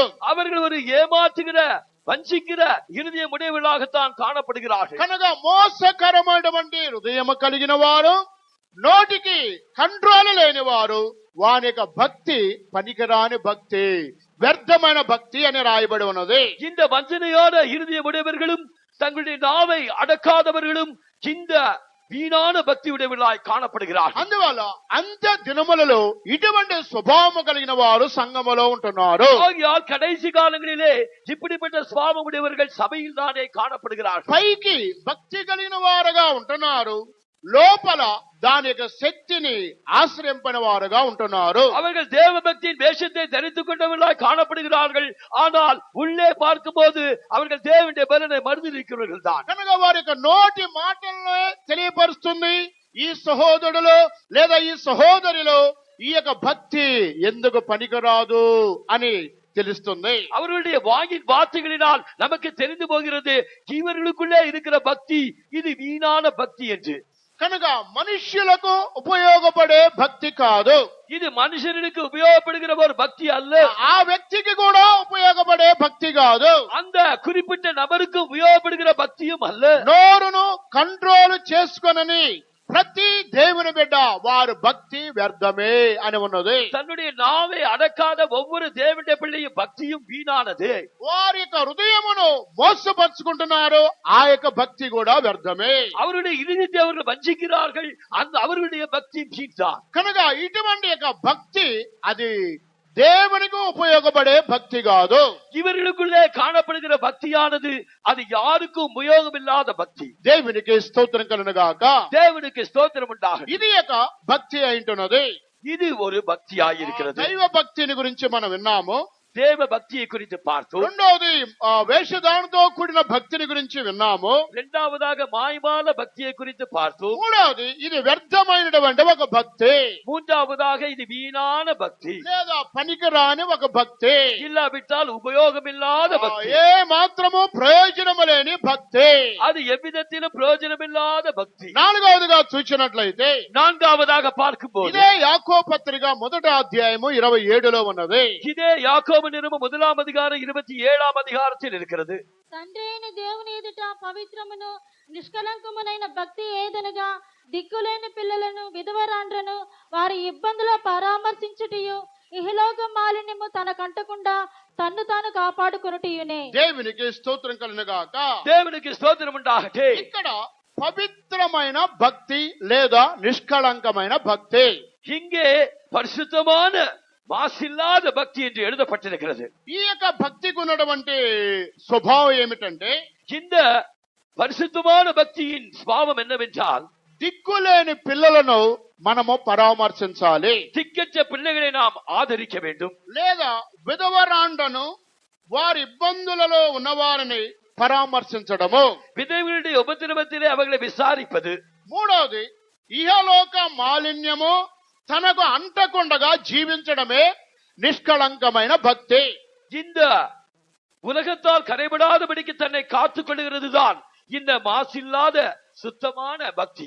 ఇక్కడ పవిత్రమైన నిష్కళంకమైన భక్తిలో ఈ మూడు గ్రూపుల వారు ఉంటున్నారు. இந்த மாசில்லாத பரிசுத்தமான பக்தியிலே மூன்று கூட்டத்தார் காணப்படுகிறார்கள். దిక్కులేని పిల్లలను పరామర్శించేటువంటి మనస్సు ఒకటి మనకు ఉండాలి. திக்கற்ற பிள்ளைகளை ஆதரிக்கிற ஒரு மனது நமக்குள்ளே இருக்க வேண்டும். రెండోది విధవరాండ్రు, భర్తలు చనిపోయినా విధవరాండను మనము కనికరించే స్వభావం మనలో ఉండాలి. விதைகளுடைய உபத்திரவத்திலே அவர்களை விசாரிக்கிற ஒரு இருதயம் நமக்குள்ளே இருக்க வேண்டும். మూడోది ఇహలోక మాలిన్యము మనకి అంటకుండగా మనము జీవించడమే పవిత్రమైన నిష్కళంకమైన భక్తి. இந்த உலகத்தால் கரைபடாத மாசில்லாத சுத்தமான பக்தி உடையவர்களாய் இருக்க வேண்டும். ఈ మూడు యొక్క అనుభవములు కలిగిన వారు పవిత్రమైన నిష్కళంకమైన భక్తి కలిగిన వారుగా ఉంటున్నారు. இந்த மூன்று அனுபவம் உடையவர்கள் தான் மாசில்லாத பரிசுத்தமான பக்தி உடையவர்களாய் காணப்படுகிறார்கள். దిక్కులేని పిల్లలను పరామర్శించకుండా ఉన్నట్లయితే, திக்கற்ற பிள்ளைகளை நீ விசாரிக்காமல் இருந்தால், లేదా విధవరాండను మనము వారిని గమనించకుండా ఉన్నట్లయితే, கிளி என்றால் விதவைகளை நீ பராமரிப்பாமல் இருப்பாயானால், ఇహలోక మాలిన్యము కలిగిన వారుగా మనం ఉన్నట్లయితే, இந்த உலகத்தால் நாம் கரைபடாமல் இருந்தால், ఈ మూడు యొక్క స్వభావాలలో మనము దూరముగా ఉన్నట్లయితే, இந்த மூன்று சுபாவங்களில் நாம் தூரமாக இருந்தால், వారు పవిత్రమైన నిష్కళంకమైన భక్తి కలిగిన వారని చెప్పుటకు వీలు లేదు. அவர்கள் தேவனுக்கு முன்பாக மாசில்லாத சுத்தமான பக்தியுடையவர்கள் என்று சொல்ல முடியாது. దేవునికి స్తోత్రం కలుగుగాక. தேவனுக்கு ஸ்தோத்திரம் உண்டாகட்டும். అందువల్ల ఈ దినాలలో నిష్కళంకమైనటువంటి భక్తి కలిగిన వారుగా మనం ఉండాలి. ஆகியால் இந்நாட்களிலே மாசில்லாத சுத்தமான பக்தியுடையவர்களாய் காணப்பட లేదా வேண்டும். దైవ పవిత్రమైన భక్తి కలిగిన వారుగా మనం ఉండాలి. கிளை என்றால் பரிசுத்தமான பக்தியுடையவர்களாய் நாம் காணப்பட வேண்டும். దేవునికి స్తోత్రం కలుగుగాక. தேவனுக்கு ஸ்தோத்திரம் உண்டாகட்டும். వీరు మరొక భక్తిలో మరొక గ్రూపుకి చెందిన వారు. இது பக்தியிலே இன்னொரு கூட்டத்தார். దేవునికి స్తోత్రం కలుగుగాక. தேவனுக்கு ஸ்தோத்திரம் దీని உண்டாகட்டும். గురించి మరలా దేవుని యొక్క వాక్యానికి మనం వచ్చినట్లయితే, இதை குறித்து மறுபடியுமாக தேவனுடைய வசனத்துக்கு நாம் வருவோம் என்றால், మొదటి తిమోతికి రాసిన పత్రిక முதலாம் தீமோத்தேயு 6వ అధ్యాయము 6ஆம் அதிகாரம் 3వ వాక్యం చదువుకుందాం. 3ஆம் வசனத்தை வாசி. ఎవడైనను మన ప్రభు అయిన యేసుక్రీస్తు యొక్క హితవాక్యములను దైవ భక్తికి అనుగుణ్యమైన బోధను అంగీకరింపక భిన్నమైన బోధన ఉపదేశించిన ఎడల వాడేమియో ఎరుగక తర్కములను గూర్చి వాగ్వాదములను గూర్చి వ్యర్థముగా ప్రయాసపడుచు గర్వాంధుడగును. దేవునికి స్తోత్రం కలుగుగాక. தேவனுக்கு ஸ்தோத்திரம் ఇక్కడ உண்டாகட்டும். ఎవడైనను మన ప్రభు అయిన యేసు క్రీస్తు యొక్క హిత వాక్యములను దైవ భక్తికి అనుగుణ్యమైన బోధను అంగీకరింపక, இங்கே ஒருவன் நம்முடைய கர்த்தராகிய இயேசு கிறிஸ்துவின் ஆரோக்கியமான வசனங்களையும் தேவ பக்திக்குரிய உபதேசங்களையும், ఇక్కడ దైవ భక్తికి అనుకూలమైనటువంటి ఒక భక్తి వారికి ఉండాలి. இங்கே தேவ பக்திக்கேற்ற உபதேசங்களை உடைய ஒரு பக்தி நமக்கு அவசியம். దైవ భక్తికి సంబంధించిన ఒక దేవుని బిడ్డ ఎలాగుండాలి? தேவ பக்திக்கேற்ற ஒரு தேவனுடைய பிள்ளை எவ்விதமாக இருக்க வேண்டும்? దైవ భక్తికి అనుకూలమైనటువంటి ఒక జీవితము, தேவ பக்திக்கேற்ற ஒரு அனுகூலமான ஜீவியம். అప్పుడు ఆ వ్యక్తి ఏ విధంగా ఉండాలంటే, அப்படியானால் அந்த நபர் எவ்விதமாக இருக்க வேண்டும் என்றால், యేసు క్రీస్తు యొక్క హిత వాక్యములో అనుభవం కలిగిన వాడుగా ఉండాలి. கர்த்தராகிய இயேசு கிறிஸ்துவின் ஆரோக்கியமான வசனங்களை உடையவனாய் இருக்க வேண்டும். హిత వాక్యము అనగా ఆరోగ్యకరమైన ఉపదేశములో వారు జీవించేవారుగా ఉండాలి. இயேசு கிறிஸ்துவின் ஆரோக்கியமான உபதேசத்திலே ஜீவிக்கிறவர்களாய் இருக்க வேண்டும். అనగా నిజమైన ఉపదేశం అపోస్తుల యొక్క ఆ ఉపదేశ ప్రకారంగా జీవించేవారే దైవ భక్తికి అనుకూలంగా వారు జీవిస్తున్నారని అర్థము. உண்மையான உபதேசத்தின்படி அதாவது அப்போஸ்தல உபதேசத்தின்படி அவர்கள் ஜீவிக்கிறார்கள் என்று అర్థం. ఇప్పుడు ఉపదేశమునకు వ్యతిరేకముగా అనుకూలము లేని వారుగా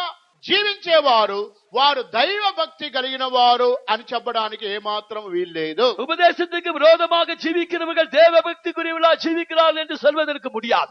దైవ భక్తి కలిగిన ఒక దేవుని బిడ్డ స్వభావం ఏమిటంటే అపోస్తుల ఉపదేశ ప్రకారంగా వారు జీవించి దానిని నిరూపించాలి. தேவ பக்தி உரியவர்களாக ஒருவரை சொல்ல வேண்டும் என்றால் அவர்கள் அப்போஸ்தல உபதேசத்தின்படி ஜீவித்து அவர்கள் நிரூபிக்க வேண்டும். ఇప్పుడు ఉదాహరణ ప్రభు బల్ల ఆరాధన పోయిన వారం జరిగినది. உதாரணமாக போன வாரத்திலே கர்த்தருடைய பரிசுத்த நற்கருணை ஆராதனை ఆ நடைபெற்றது. ప్రభు బల్ల ఆరాధనలో పాలు పొందిన వారు ఒక చిన్న గ్రూప్ వారు అంటున్నారు. அந்த ராபோஜன பந்தியிலே பங்கு பெற்றவர்கள் ஒரு சிறிய கூட்டத்தாரா இருக்கிறார்கள். మరి కొంతమంది పాలు పొందారు గాని నా దృష్టిలో అయితే కొంతమందికి సరైనటువంటి ఆ లైఫ్ లేదు. இந்த அதிலே சிலர் பங்கு பெற்றார்கள் என்றாலும் கூட என்னுடைய பார்வையிலே அதற்கேற்ற ஒரு ஜீவியம் அவர்களுக்குள்ளே இல்லை. వారు ఏదో సాధారణంగా తీసుకున్నారు అంతే, కానీ హితవాక్య ప్రకారంగా జీవించే జీవితం వారికి లేదు. அவர்கள் சாதாரணமாக ராபோஜனத்தை எடுத்துக்கொண்டார்கள், ஆனால் அதற்கேற்ற ஒரு ஜீவியம் அவர்களுக்குள்ளே இல்லை. వారు భక్తి వారికి ధైర్యాన్ని పుట్టించలేదు. அவர்களுடைய பக்தி அவர்களுக்கு தைரியத்தை உண்டாக்கவில்லை. వారి యొక్క భక్తి వారి యొక్క దేవుని శక్తిని నిరూపించలేకపోయింది. அவருடைய பக்தி தேவனுடைய பலனை அங்கே நிரூபிக்க கூடாததாய் போயிடுச்சு. ఇప్పుడు పౌలు చెబుతున్నాడు దైవ భక్తికి అనుకూలమైన జీవితము అనుగుణ్యమైన జీవితం అనగా అపోస్తుల యొక్క ఉపదేశ ప్రకారంగా జీవించే ఒక జీవితము ఉండాలి. இங்கே அப்போஸ்தலனாகிய பவுல் சொல்லுகிறவனமாக தேவ பக்திக்கேற்ற ஜீவியம் என்றால் அப்போஸ்தல உபதேசத்தின்படி ஜீவிக்கிற ஜீவியத்தை காட்டுகிறது. కొద్ది మంది మాత్రమే ప్రభు బలలో పాల్గొంటున్నారు, మిగిలిన 3 వంతుల వారు పాల్గొనడం లేదు. சிலர் மாத்திரம்தான் கர்த்தருடைய ராபோஜன பந்தியிலே பங்கு பெறுகிறார்கள். 3 பாகம் அவர்கள் பங்கு பெறுவதில்லை. ఒక భాగము 1/4 మాత్రమే పొందుతున్నారు, మిగిలిన 3 భాగాలు ప్రభు బల్లారాధనలో పాల్గొనడం లేదు. ஒரு பாகத்தை சேர்ந்தவர்கள் அதில் கால் பாகம் மாத்திரம்தான் அவர்கள் கர்த்தருடைய பரிசுத்த பந்தியிலே பங்கு பெற்றார்கள். மீண்டவர்கள் பங்கு பெறவில்லை. కారణం ఏంటి? దైవ భక్తికి అనుగుణ్యమైనటువంటి బోధలో వారు జీవించడం లేదు. ஏனென்றால் அவர்கள் தேவ பக்திக்கேற்ற அப்போஸ்தல உபதேசத்தின்படி அவர்கள் ஜீவிக்கவில்லை. దైవ భక్తికి అనుకూలమైన జీవితము వారిలో లేదు. தேவ பக்திக்கேற்ற ஒரு அனுகூலமான ஜீவியம் அவர்களுக்குள்ளே இல்லை. లేదా దేవుడు అంగీకరించే భక్తి వారిలో లేదు. இல்லை என்றால் தேவன் அங்கீகரிக்கிற ஒரு பக்தி அவர்களுக்குள்ளே இல்லை. దేవుడు ప్రియపడే భక్తి వారిలో లేదు. தேவன் விரும்புகிற ஒரு பக்தி அவர்களுக்குள்ளே இல்லை. వారిలో ఉన్నటువంటి భక్తి ఏమిటంటే వేషధారణ భక్తి. அவர்களுக்குள்ளே இருக்கிற பக்தி என்னவென்றால் அது மாய்மாலமான பக்தி. వారంతటిగా వారినే మోసపరుచుకునే భక్తి. அவர்கள் தங்களுக்கு தாங்களே வஞ்சித்துக் கொள்ளுகிற ஒரு பக்தி. వారు పెదవులతో దేవుని ఆరాధిస్తున్నారు గాని వారి హృదయం దేవునికి దూరముగా ఉన్నది. அவர் உதவியினால் தேவனை ஆராதிக்கிறார்கள், அவர்களுடைய இருதயமோ தேவனுக்கு தூரமா இருக்கிறது. దేవునికి స్తోత్రం కలుగును గాక. தேவனுக்கு ஸ்தோத்திரம் உண்டாக. ఒక కూటములో ఒక పాస్టర్ గారు బాగా ప్రసంగం చేస్తున్నాడు. ஒரு கூட்டத்திலே ஒரு பாஸ்டர் நன்றாக பிரசங்கம் பண்ணுகிறார். ఆ ప్రసంగంలో ఆయన కొన్ని పదములు ఉపయోగించాడు. அந்த பிரசங்கத்தில் அவர் சில பதங்களை அவர் உபயோகித்தார். ఓ నా ప్రియమైన కుమారుడా కుమార్తె, నీవు దేవుని యొక్క రాజ్యానికి చెందినదానవే. அப்பொழுது அவர் சொன்னார், பிரியமான குமாரனே குமாரத்தியே, நீ தேவனுடைய ராஜ்யத்தை சேர்ந்தவள். ప్రియమైన సహోదరి సహోదరుడా, నీవు దేవునికి నాకును చెందినదానవే. அபிரியமான சகோதரே சகோதரியே, நீ தேவனுக்கும் எனக்கும் சொந்தமானவள். నీవు దేవుని యొక్క రాజ్యానికి చెందినదానవే. நீ தேவனுடைய ராஜ்யத்துக்கு உரியவள். అప్పుడు ఆయన ప్రసంగంలో అలాగ ప్రసంగం చేసుకుంటానే వెళ్ళిపోయాడు. அவ்விதமாக அவர் பிரசங்கத்தை பண்ணிக்கொண்டே போய்விட்டார். అప్పుడు ఆ ప్రసంగంలో దేవుడు ఒక దర్శనాన్ని చూపించాడు. அப்பொழுது அந்த பிரசங்கத்தின் மூலமாக அவருக்கு ஒரு தரிசனத்தை தேவன் ఆ காட்டினார். దర్శనం ఏమిటంటే அந்த தரிசனம் என்னவென்றால் ఒక సాతాను ఒక్కొక్కరి దగ్గరకు వెళుతుంది. அவர் சாத்தான் ஒவ்வொரு இடத்திலும் போகிறார். ఫస్ట్ ఒక బ్రదర్ దగ్గరకు ఒక విశ్వాసి దగ్గరకు వెళ్ళింది. விசுவாசி சகோதரர் ஒருவரிடத்தில் முதலாவதாக அது போயிற்று. ఈయన నిన్నగాక మన సినిమా చూశాడు, ఈ రోజు టీవీ చూశాడు. ఈయన నీ బిడ్డ కాదు, ఈయన నా బిడ్డ అని సైతం చెబుతుంది. நேற்று வரை அவர் சினிமா பார்த்தார், இன்னைக்கு டிவி பார்த்தார்.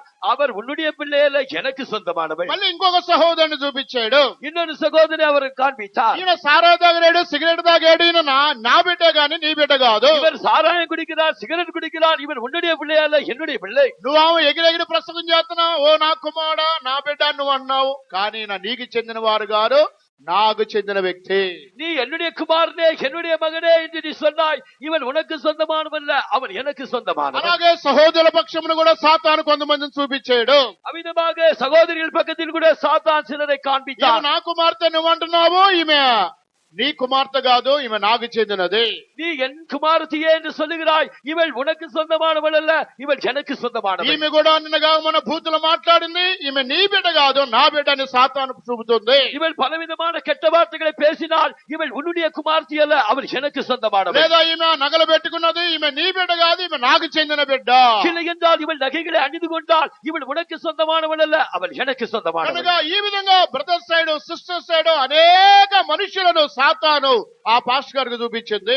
இவ்விதமாக சகோதரர் பக்கத்திலும் சகோதரிகள் பக்கத்திலும் அநேகரை தனக்கு சொந்தம் என்று அந்த பாஸ்டருக்கு వీరు அவர் నీకు காட்டினார். చెందిన వారు కారు, వీరు నాకు చెందిన వారు. இவர்கள் உங்களுக்கு சொந்தமானவர்கள் அல்ல, இவர்கள் எனக்கு சொந்தமானவர்கள். వీరు దేవుని యొక్క రాజ్యానికి చెందిన వారు కారు, వీరు నరకానికి చెందిన వారు. இவர்கள் தேவனுடைய ராஜ்யத்துக்கு சொந்தமானவர்கள் அல்ல, இவர்கள் நகரத்துக்கு பாத்திரவர்கள். వీరు భక్తి కలిగిన వారు కారు, వీరు వేషధారణ భక్తి కలిగిన వారు. இவர்கள் மெய்யான பக்தி உடையவர்கள் அல்ல, இவர்கள் மாய்மானமான பக்தி உடையவர்கள். వీరు నిజమైన భక్తి పరులు కాదు, తమను తామే మోసపరుచుకునే భక్తి కలిగిన వారు. இவர்கள் உண்மையான பக்தி உடையவர்கள் அல்ல, இவர்கள் வேஷதார பக்தி உடையவர்களாய் ஜீவிக்கிறார்கள். అందువల్ల ఇక్కడ దైవ భక్తికి అనుకూలమైన వారు ఎవరంటే ఆరోగ్యకరమైన వాక్యము ఉపదేశ ప్రకారంగా జీవించేవారే దైవ భక్తికి చెందిన బిడ్డలు. ஆரோக்கியமான வசனங்களின்படி உபதேசத்தின்படி ஜீவிக்கிறவர்கள் தான் தேவ பக்தியின்படி நடக்கிறவர்கள். గుడికి వచ్చిన వారందరూ భక్తులు కాదు, இந்த ஆலயத்திற்கு வருகிற எல்லாரும் பக்திவான்கள் వాక్యం அல்ல. వినిన వారందరూ భక్తులు కాదు. வீந்திருக்கிறவர்களும் அவர்கள் பக்திவான்கள் அல்ல. దైవ భక్తికి అనుగుణ్యమైన వారు ఎవరంటే ఆరోగ్యకరమైన వాక్యం ప్రకారంగా జీవించేవారే. தேவ பக்திக்குரியவர்கள் யார் என்றால் ஆரோக்கியமான வசனங்களின்படி ஜீவிக்கிறவர்கள். దేవునికి స్తోత్రం కలుగుగాక. தேவனுக்கு ஸ்தோத்திரம் உண்டாகட்டும். కనుక ఇక్కడ దైవ భక్తికి అనుకూలముగా ఉపదేశ ప్రకారంగా జీవించేవారే దైవ భక్తి బిడ్డలని రాయబడి ఉన్నది. இங்க தேவ பக்திக்கு ஏற்ற உபதேசத்தின்படி ஜீவிக்கிறவர்கள் தான் தேவ பக்தி உள்ளவர் என்று எழுதப்பட்டிருக்கிறது. దేవునికి స్తోత్రం కలుగుగాక. தேவனுக்கு ஸ்தோத்திரம் ఈ உண்டாகட்டும். యొక్క భక్తులను గురించి ఇంకనూ మనము వేద గ్రంథానికి వచ్చినట్లయితే இந்த பக்தியை குறித்து இன்னும் வேதத்திலே நாம் பார்ப்போம் என்றால் తీతు రాసిన పత్రిక మొదటి అధ్యాయము మొదటి 2 వాక్యాలు చదువుకుందాం. தீத்துக்கு எழுதின நிருபம் 1ஆம் அதிகாரம் முதல் 2 வசனங்களை வாசிப்போம். దేవుడు ఏర్పరచుకున్న వారి విశ్వాసము నిమిత్తమును నిత్య జీవమును కూర్చున్న నిరీక్షణతో కూడిన భక్తికి ఆధారముగు సత్య విషయమైన అనుభవ జ్ఞానము నిమిత్తమును. చాలండి. ఇక్కడ నిత్య జీవమును గురించిన నిరీక్షణతో కూడిన భక్తికి ఆధారమగు సత్య విషయమైన అనుభవ జ్ఞానము కలిగిన వారు. இங்கே நித்திய ஜீவனை குறித்து வாக்குத்தத்தம் பண்ணி அதற்குரிய நம்பிக்கையை பற்றி தேவ பக்திக்கு ஏதுவான சத்தியம். నిరీక్షణతో కూడిన భక్తికి ఆధారము కలిగిన వారు. நம்பிக்கையோடு கூடிய தேவ பக்திக்கு ஏற்ற ஆதாரமுடையவர்கள். నిరీక్షణతో కూడిన ఒకటి భక్తి, அது நம்பிக்கையோடு கூடிய ஒரு பக்தி. కనుక ఒక మాటలో చెప్పాలంటే యథార్థమైన భక్తి. ஒரே வார்த்தை சொல்ல வேண்டும் என்றால் உண்மையான பக்தி. ఆ దేవుని యొక్క రాకడ గురించిన నిరీక్షణ కలిగిన భక్తి కలిగిన వారని అర్థము. தேவனுடைய வருகை குறித்த நம்பிக்கையுடைய பக்தி என்ற அர்த்தம். దేవుని చేత ఏర్పాటు చేయబడిన వారికి ఈ భక్తి ఉంటుంది. கர்த்தரால் தெரிந்து கொள்ளப்பட்டவர்களுக்கு இந்த பக்தி இருக்கிறது. సత్యము కొరకు జీవించే వారికి ఈ యొక్క భక్తి ఉంటుంది. சத்தியத்தின்படி ஜீவிக்கிறவர்களுக்கு இந்த பக்தி இருக்கிறது. అందువల్ల ఈ దినాలలో మనం ఏ భక్తి కలిగిన వారుగా ఉంటున్నాము? ஆகியால் இந்நாட்களிலே நாம் எந்த பக்தியுடையவர்களாய் காணப்படுகிறோம்? నిరీక్షణతో కూడినటువంటి భక్తికి ఆధారమగు సత్య విషయం అని రాయబడి ఉన్నది. இங்கு நம்பிக்கையோடு கூடிய தேவ பக்திக்கு ஏற்ற சத்தியம் என்று எழுதப்பட்டிருக்கிறது. ప్రియమైన దేవుని బిడ్డలారా, నిరీక్షణతో కూడిన భక్తి కలిగిన వారుగా మనం ఉండాలి. பிரியமான தேவனுடைய பிள்ளைகளே, நம்பிக்கையோடு கூடிய தேவ பக்தி உடையவர்களாய் நாம் காணப்பட పైకి வேண்டும். భక్తి కలిగిన వారు వలె ఉండి లోపల దేవుని శక్తిని ఆశ్రయింపని వారుగా ఉంటున్నారు. தேவ பக்தியின் வேஷத்தை தரித்துக் கொண்டவர்களாய் தேவனுடைய பலன மருந்திருக்கிறவர்களாய் అప్పుడు ఈ காணப்படுகிறார். దినాలలో అనేక సంవత్సరాల నుండి మనం భక్తిలో ఉంటున్నాం. ఇన్ని సంవత్సరాల భక్తి ఏమవుతుంది? நாம் இத்தனை நாட்களாக இத்தனை வருடங்களாக தேவனுடைய பக்தியிலே இருக்கிறோம். ஆனால் நம்முடைய பக்தி என்னவாயிற்று? దయచేసి ఎవరు దుఃఖపడవద్దు. దయచేసి யாரும் துக்கப்பட வேண்டாம். పాత విశ్వాసులు అనేక మంది వారి యొక్క భక్తి ఏమైపోతుంది? பழைய விசுவாசிகள் அநேகருடைய பக்தி என்னவாகிறது? వారి పిల్లలు ఎవరు సేవకు వచ్చేది లేదు, ఎవరు వివాహాలు దేవుని ఆలయంలో జరగడం లేదు. அவர்கள் யாரும் கூட தேவனுடைய ஊழியத்திற்கு வருவதில்லை. அவர்களுடைய பிள்ளைகளுடைய விவாகமும் இந்த ஐக்கியத்திலே நடப்பதும் இல்லை. పాత విశ్వాసుల వివాహాలు బయట సంఘాలలో లేదా లవ్ మ్యారేజ్లు జరుగుతున్నాయి. కానీ క్రొత్త విశ్వాసులకు పిల్లలు వివాహాలు దేవుని ఇంట్లో జరుగుతున్నాయి. பழைய விசுவாசிகளுடைய பிள்ளைகளுடைய விவாகம் அது வெளியுள்ள ஐக்கியத்திலே நடைபெறுகிறது. இல்லாவிட்டால் காதல் திருமணமாக இருக்கிறது. இங்கே புதிய விசுவாசிகளுடைய பிள்ளைகளுடைய விவாகம் பரிசுத்த விவாகமாய் సేవకు వచ్చేది కొత్త పిల్లలే, క్రొత్త వారి యొక్క పిల్లల వివాహాలే దేవుని ఇంట్లో జరుగుతున్నాయి. పాత విశ్వాసుల యొక్క కుటుంబాలలో వివాహాలు గాని సేవకు వచ్చేవారు గాని ఎవరు పాత విశ్వాసుల కుటుంబాలు ఏది జరగడం లేదు. புதிய விசுவாசிகளுடைய பிள்ளைகள் தான் ஊழியத்திற்கு வருகிறார்கள். புதிய விசுவாசத்தினுடைய பிள்ளைகள் தான் அவர்கள் பரிசுத்த விவாகம் இந்த ஐக்கியத்தில் நடைபெறுகிறது. அந்த பழைய விசுவாசிகளுடைய பிள்ளைகளுடைய விவாகமோ அவர்கள் ஊழியத்துக்கு வருவதோ இல்லவே இல்லை. ఒకవేళ నేను చెప్పే కార్యాలు మీకు దుఃఖకరంగా బాధగా ఉండవచ్చును, పర్వాలేదు. ஒருவேளை நான் சொல்லுகிற காரியங்கள் உங்களுக்கு துக்கமாகவும் பாரமாக இருக்கக்கூடும், பரவாயில்லை. కానీ దేవుని యొక్క వాక్యం ఏం చెబుతుంది? ஆனால் தேவனுடைய வசனம் என்ன சொல்லுகிறது? నీ భక్తి నీకు ధైర్యము పుట్టింపదా? உன்னுடைய பக்தி உனக்கு தைரியத்தை உண்டாக்குமா? అప్పుడు నీవు చేసిన ఈ 40-50 సంవత్సరాల భక్తి ఏమైంది? அப்படியானால் நீ செய்த இந்த 50 வருட பக்தி என்னவாயிற்று?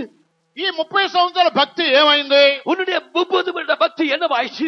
అప్పుడు ఆ భక్తి అది యథార్థమైనది లేదా శ్రేష్టమైన భక్తి కాదు. அப்படியானால் உன்னுடைய பக்தி அது உண்மையான பக்தியோ அது விசேஷமான பக்தியோ இல்லவே అది వేషధారణ యొక్క భక్తికి సాదృశ్యముగా ఉంటున్నది. அது ஒரு மாய்மானமான பக்திக்கு அடையாளமாயிருக்கிறது. కనుక దైవ భక్తి అది దేవుని యొక్క ఉపదేశమునకు అనుగుణముగా ఉండాలి. அப்படியானால் தேவ பக்தியானது தேவனுடைய உபதேசங்களுக்கு அனுகூலமாயிருக்க வேண்டும். నీ భక్తి నీకు ధైర్యము పుట్టింపదా? உன்னுடைய பக்தி உனக்கு தைரியத்தை உண்டாக்குமா? అప్పుడు మన యొక్క భక్తిని మనం నిరూపించాలి. அப்படியானால் நாம் நம்முடைய பக்தியை நிரூபிக்க మన வேண்டும். కుటుంబాలలో మనం నిరూపించాలి. நம்முடைய குடும்பத்திலே நிரூபிக்க మన வேண்டும். సంఘంలో మనం నిరూపించాలి. நம்முடைய சபையிலே நாம் நிரூபிக்க మన வேண்டும். ఉద్యోగ స్థలాలలో మనం నిరూపించాలి. நம்முடைய வேலை இடத்திலே நிரூபிக்க మన வேண்டும். వ్యాపార స్థలాలలో మనం నిరూపించాలి. நம்முடைய வியாபார இடத்திலே நிரூபிக்க మన வேண்டும். యొక్క బంధువులు అన్ని జనుల మధ్య మన భక్తిని మనం నిరూపించాలి. நாம் உறவினர்கள் மத்தியிலும் அந்நிய ஜனங்கள் மத்தியிலும் நிரூபிக்க வேண்டும். అప్పుడే దేవుని నామం మహింపరచబడుతుంది. அப்பொழுதுதான் தேவனுடைய நாமம் மகிமைப்படும். బబులోను దేశములో దానియేలు, షద్రకు, మేషకు, అబేద్నెగో వారి యొక్క భక్తిని దేవుని వారు నిరూపించారు. பாபிலோன் தேசத்திலே சாத்ராக் மேஷாக் ஆபேத்நேகோ தங்களுடைய தேவ பக்தியை நிரூபித்தார்கள். అప్పుడు నెబుకద్నెజరు ఏమని చెప్పాడంటే, அப்பொழுது ராஜாவாகிய நேபுகாத்நேச்சார் என்ன சொன்னார்? ఇశ్రాయేలీయులలో షద్రకు, మేషకు, అబేద్నెగో, దానియేలు దేవుడు తప్ప వేరే దేవుడు లేడు, ఆయననే మనమందరము పూజించాలని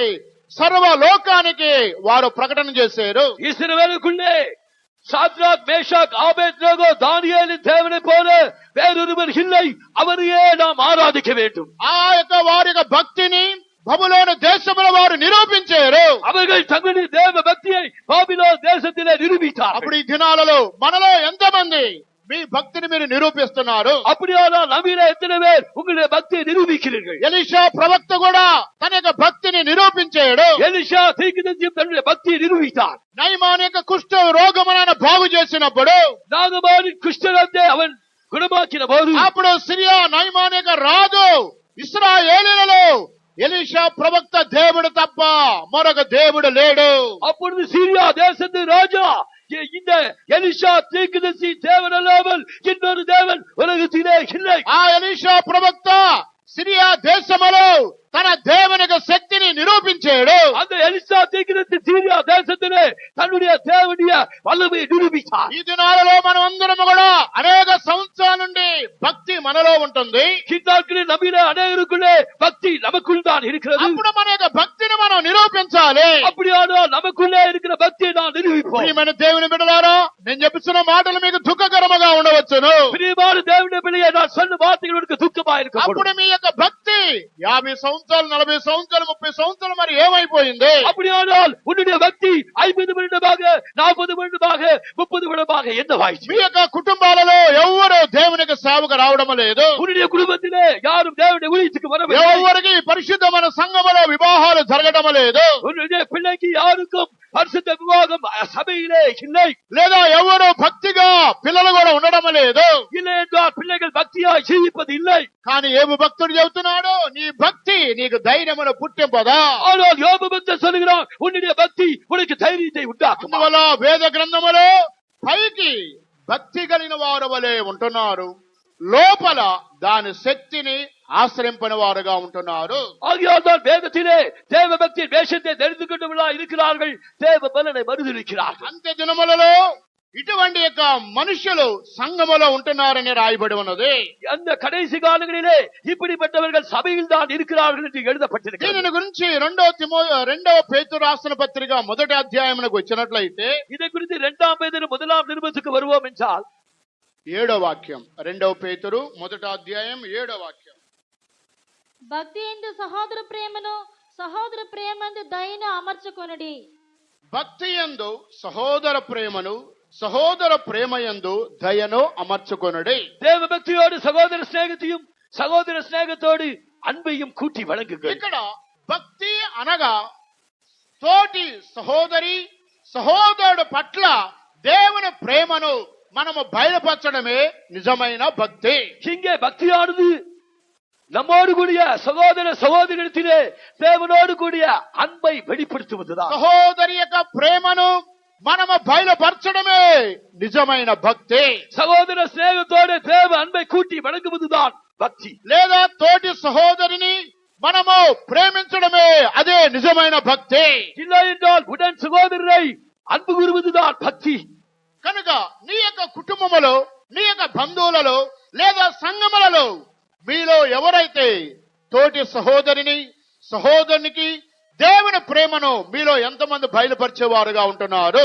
ஆகையால் உன்னுடைய குடும்பத்திலே, உன்னுடைய உற்சாக உறவினிலே, உன்னுடைய சபையிலே உங்களில் எத்தனை பேர் தேவனுடைய அன்பை வழங்குகிறவர்களாய் இருக்கிறீர்கள்? ఈ దేవుని ప్రేమను బయలుపరచడమే నిజమైన భక్తి కలిగిన వారు. இந்த தேவனுடைய அன்பை வெளிப்படுத்துவதுதான் மெய்யான பக்தி. ఒకవేళ వారు మీ యొక్క సొంత అన్నదమ్ములైన మీరు ఉండవచ్చును, ஒருவேளை அவர்கள் உன்னுடைய சொந்த அண்ணன் தம்பியா இருக்கக்கூடும், లేదా సొంత అక్క చెల్లెలై ఉండవచ్చును, இல்லை என்றால் சொந்த அக்கா தங்கையா లేదా இருக்கக்கூடும், సొంత బంధువులై ఉండవచ్చును, இல்லாவிட்டால் நெருங்கிய உறவினரா இருக்கக்கூடும், లేదా ఒకే సంఘానికి చెందిన వారై ఉండవచ్చును. இல்லை என்றால் ஒரே சபையை சேர்ந்தவரா இருக்கக்கூடும். కానీ ఎదుటివానికి సహోదరి యొక్క ప్రేమను బయలుపరచడమే నిజమైనటువంటి భక్తి.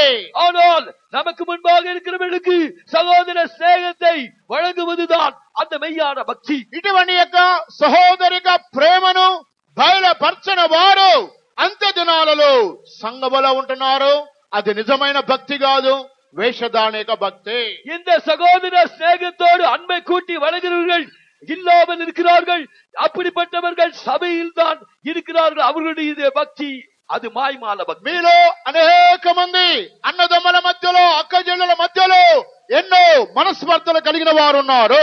உங்களிலே எத்தனையோ பேரோ அண்ணன் தம்பியிடமும் அக்கா தங்கியிடமும் குறைவாக இவ்வளவு அன்பில்லாதவர்களாய் காணப்படுகிறீர்கள். దేవుని యొక్క భక్తిని నిరూపించలేని వారుగా మీలో అనేక మంది కనబడుతున్నారు. தேவ பக்தியை நிரூபிக்க கூடாதவர்களாய் உங்களில் அநேகர் காணப்படுகிறார்கள். దేవుని యొక్క వాక్యం ఏమని బోధిస్తుంది?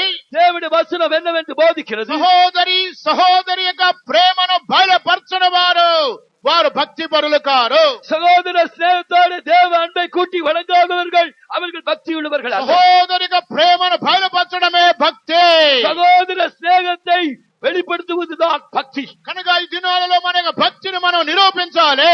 ஆகையால் ஆனால் இந்நாட்களிலே நம்முடைய பக்தியை நாம் మన நிரூபிப்போம். భక్తి మనకు ధైర్యమును పుట్టించాలి. நம்முடைய பக்தி நமக்கு தைரியத்தை உண்டாக்கும். మన యొక్క భక్తి మన క్రియలను నిరూపించాలి. நம்முடைய பக்தி நம்முடைய கிரிகளிலே வெளிப்படட்டும். మన యొక్క భక్తి మన స్వభావాన్ని మార్చాలి. நம்முடைய பக்தி நம்முடைய சுபாவங்களை மாற்றட்டும். దేవునికి స్తోత్రం కలుగును గాక. தேவனுக்கு ஸ்தோத்திரம் உண்டாகும். ఇంకా ఈ యొక్క భక్తిని గురించి మీరు సామెతల గ్రంథం మీరు చదువుకున్నట్లయితే இந்த பக்தியை குறித்து நீங்கள் நீதிமொழிகள் வாசிப்பீர்கள் என்றால் సామెతల గ్రంథములో ఎన్నో వేల వాక్యాలు ఉన్నవి భక్తిని గురించి. இந்த நீதிமொழிகள் புஸ்தகத்திலே எத்தனையோ ஆயிரக்கணக்கான வசனங்கள் பக்தியை குறித்து இருக்கிறது. భక్తిహీనుడు దేనికి భయపడుతున్నాడో అదే వాని మీదకి వస్తుంది. இந்த பக்தி இல்லாதவன் எதற்காக பயப்படுகிறானோ அவன் அஞ்சுகிறதே அவனுக்கு சம்பவிக்கும். భక్తిహీనుల యొక్క ఇల్లు నిర్మూలమైపోతుంది. இந்த துன்மார்க்கனுடைய பக்தி இல்லாதவனுடைய வீடு இடிந்து போகும். భక్తిహీనుడి యొక్క జీవితం తనకే వెక్కసముగా ఉండును. இந்த பக்தி இல்லாதவனுடைய ஜீவியம் அவனுக்கே மாறாக இருக்கும். భక్తి విడిచిన వాని జీవితం అది అతనికే విరక్తిగా ఉండేది. இந்த பக்தி இல்லாதவனுடைய ஜீவியம் அவனுக்கே விரக்தியாயிருக்கும். ఈ భక్తిహీనులను గురించి ఎన్నో వాక్యములు సామెతల గ్రంథములో ఉన్నవి. இந்த பக்தி இல்லாதவர்களை குறித்து எத்தனையோ வசனங்கள் நீதிமொழிகளில் உண்டு. అవన్నీ చెప్పుటకు సమయం చాలదు. அவை எல்லாவற்றையும் சொல்வதற்கு நமக்கு நேரம் ఈ போதாது. భక్తిహీనులు కదులుతున్న సముద్రముతో సమానము.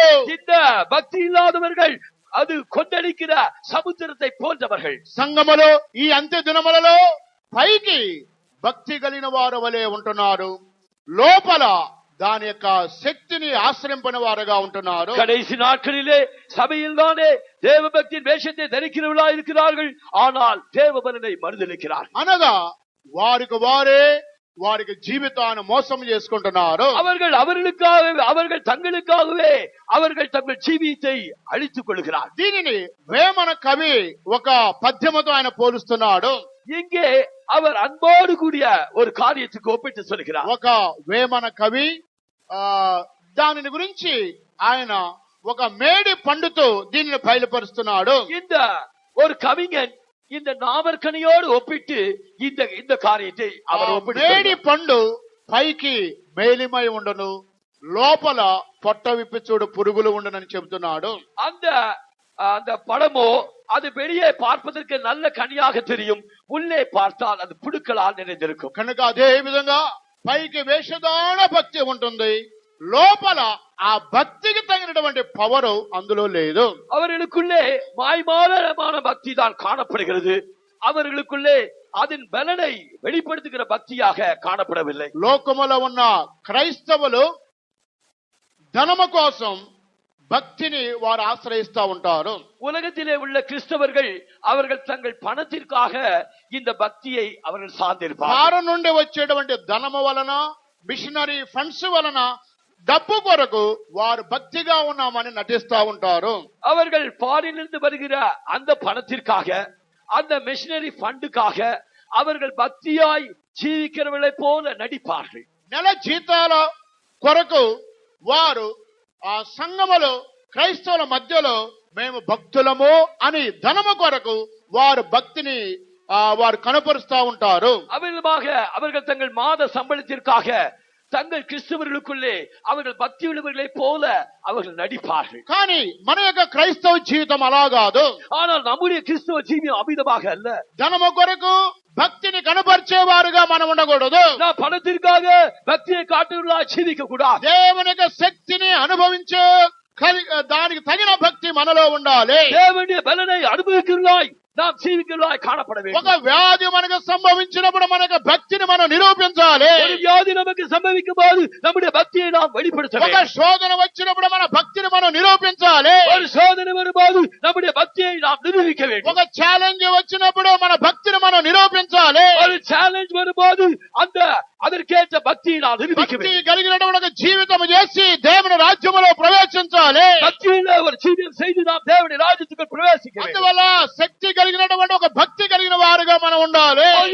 பலனுள்ள ஒரு பக்தி உடையவர்களாய் நாம் ஜீவிக்க வேண்டும். ఒక శోధన వచ్చినప్పుడు దాని నుండి తప్పించుకునే భక్తి మనలో ఉండాలి. ஒரு சோதனை வரும்போது அந்த சோதனை தப்பித்துக் கொள்ளக்கூடிய ஒரு பக்தி நமக்குள்ளே இருக்க வேண்டும். ప్రతి దానిలో కూడా మన శక్తిని నిరూపించుకునే భక్తి మనలో ఉండాలి. ஒவ்வொரு காரியத்திலும் கூட அதை நம்முடைய பலனை நாம் வெளிப்படுத்துகிற ஒரு பக்தி நமக்குள்ளே இருக்க అప్పుడు வேண்டும். దినాలలో మనలో ఉన్న భక్తికి ఎంత శక్తి ఉంటుంది? அப்படியானால் இந்நாட்களிலே நமக்குள்ளே இருக்கிற பக்திக்கு எவ்வளவு வல்லமை உண்டு? మనలో ఉన్న భక్తికి ఎంత శక్తి ఉంటుంది? நமக்குள்ளே இருக்கிற பக்திக்கு எவ்வளவு வல்லமை உண்டு? మంచి నేలలో నాటబడిన చెట్టు దాని యొక్క వేరు భూమి లోపలికి వెళ్ళి అది ఫలిస్తుంది. அவ்விதமாக நீர்க்காலில் வேறுமாய் நடப்பட்ட அந்த மரத்தின் வேரோ அது பூமிக்குள் பாய்ந்து அது நல்ல கனி கொடுக்கிறது. రాయి మీద మలిచిన మొక్కకి ఆ వేరు భూమిలోనికి వెళ్ళదు. ஆனால் கற்பாரியிலே விழுந்த அந்த விதையின்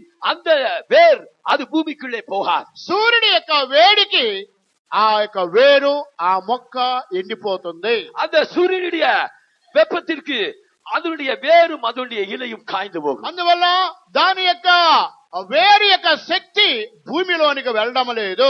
ஆகையால் அந்த வேரானது பூமிக்குள்ளே பாயவில்லை. దాని యొక్క వేరు రాయి పైనే ఉంటుంది. அதனுடைய வேர் அந்த கல்லின் மேலேயே இருக்கிறது. అది సరైన భూమిలోనికి వెళ్ళడం లేదు. அது சரியாக பூமிக்குள்ளே பாயவில்லை. అప్పుడు సూర్యుడు ప్రకాశించి ఆ ఉష్ణము ఎక్కువైపోయినప్పుడు ఆ మొక్క మాడిపోతుంది. ஆகையால் இந்த சூரிய வெப்பம் அதிகமாகும் போது அதனுடைய இலைகளும் அதனுடைய வேரும் காய்ந்து போகிறது. కానీ మంచి నేలలో పడి వేరు లోపలికి వెళ్ళినట్లయితే ఆ మొక్కకి ఎంత సూర్యుడు వేడి వచ్చినా అది ఎండిపోయే ప్రసక్తి ఉండదు.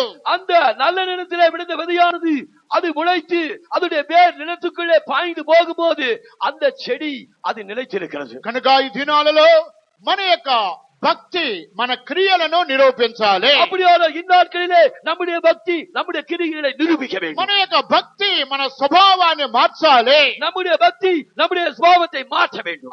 మన యొక్క స్వభావం మన యొక్క భక్తి మన స్వభావాన్ని మార్చుతున్నది. எவ்விதமாக நம்முடைய பக்தி நம்முடைய சுபாவத்தை மாற்றுகிறது. కనుక ఈ దినాలలో మీరు ఎటువంటి భక్తి కలిగిన వారుగా ఉన్నారని మిమ్మల్ని మీరే పరిశీలన చేసుకోనండి. ஆகிய இந்நாட்களிலே நீங்கள் எப்படிப்பட்ட பக்தியுடையவர்களாக இருக்கிறீர்கள் நீங்களே சோதித்து பாருங்கள். కనుక మనం వేషధారణ భక్తి కలిగి ఉంటున్నామా? நாம் மாய்மானமான பக்தியை உடையவர்களாக இருக்கிறோமா? లేదా మోసపరుచుకునే భక్తి కలిగిన వారుగా ఉంటున్నామా? இல்லாவிட்டால் வஞ்சிக்கிற பக்தி உடையவர்களாக இருக்கிறோமா? లేదా మంచి దైవ భక్తి కలిగిన వారుగా మనం ఉంటున్నామా? இல்லாவிட்டால் நல்ல தேவ பக்தி உடையவர்களாக இருக்கிறோமா? లేదా పవిత్రమైన నిష్కళంకమైన భక్తి కలిగిన వారుగా ఉంటున్నామా? இல்லை என்றால் பரிசுத்தமான மாசில்லாத பக்தி உடையவர்களாக இருக்கிறோமா? లేదా యథార్థమైన భక్తి కలిగిన వారుగా ఉంటున్నామా? இல்லாவிட்டால் உண்மையான பக்தி உடையவர்களாக இருக்கிறோமா? ఇంకొక భక్తిని మనం చూచినట్లయితే இன்னொரு பக்தியை பார்க்கும்போது ఈ చివరి రోజులో సంపూర్ణ భక్తి కలిగి ఉండాలి.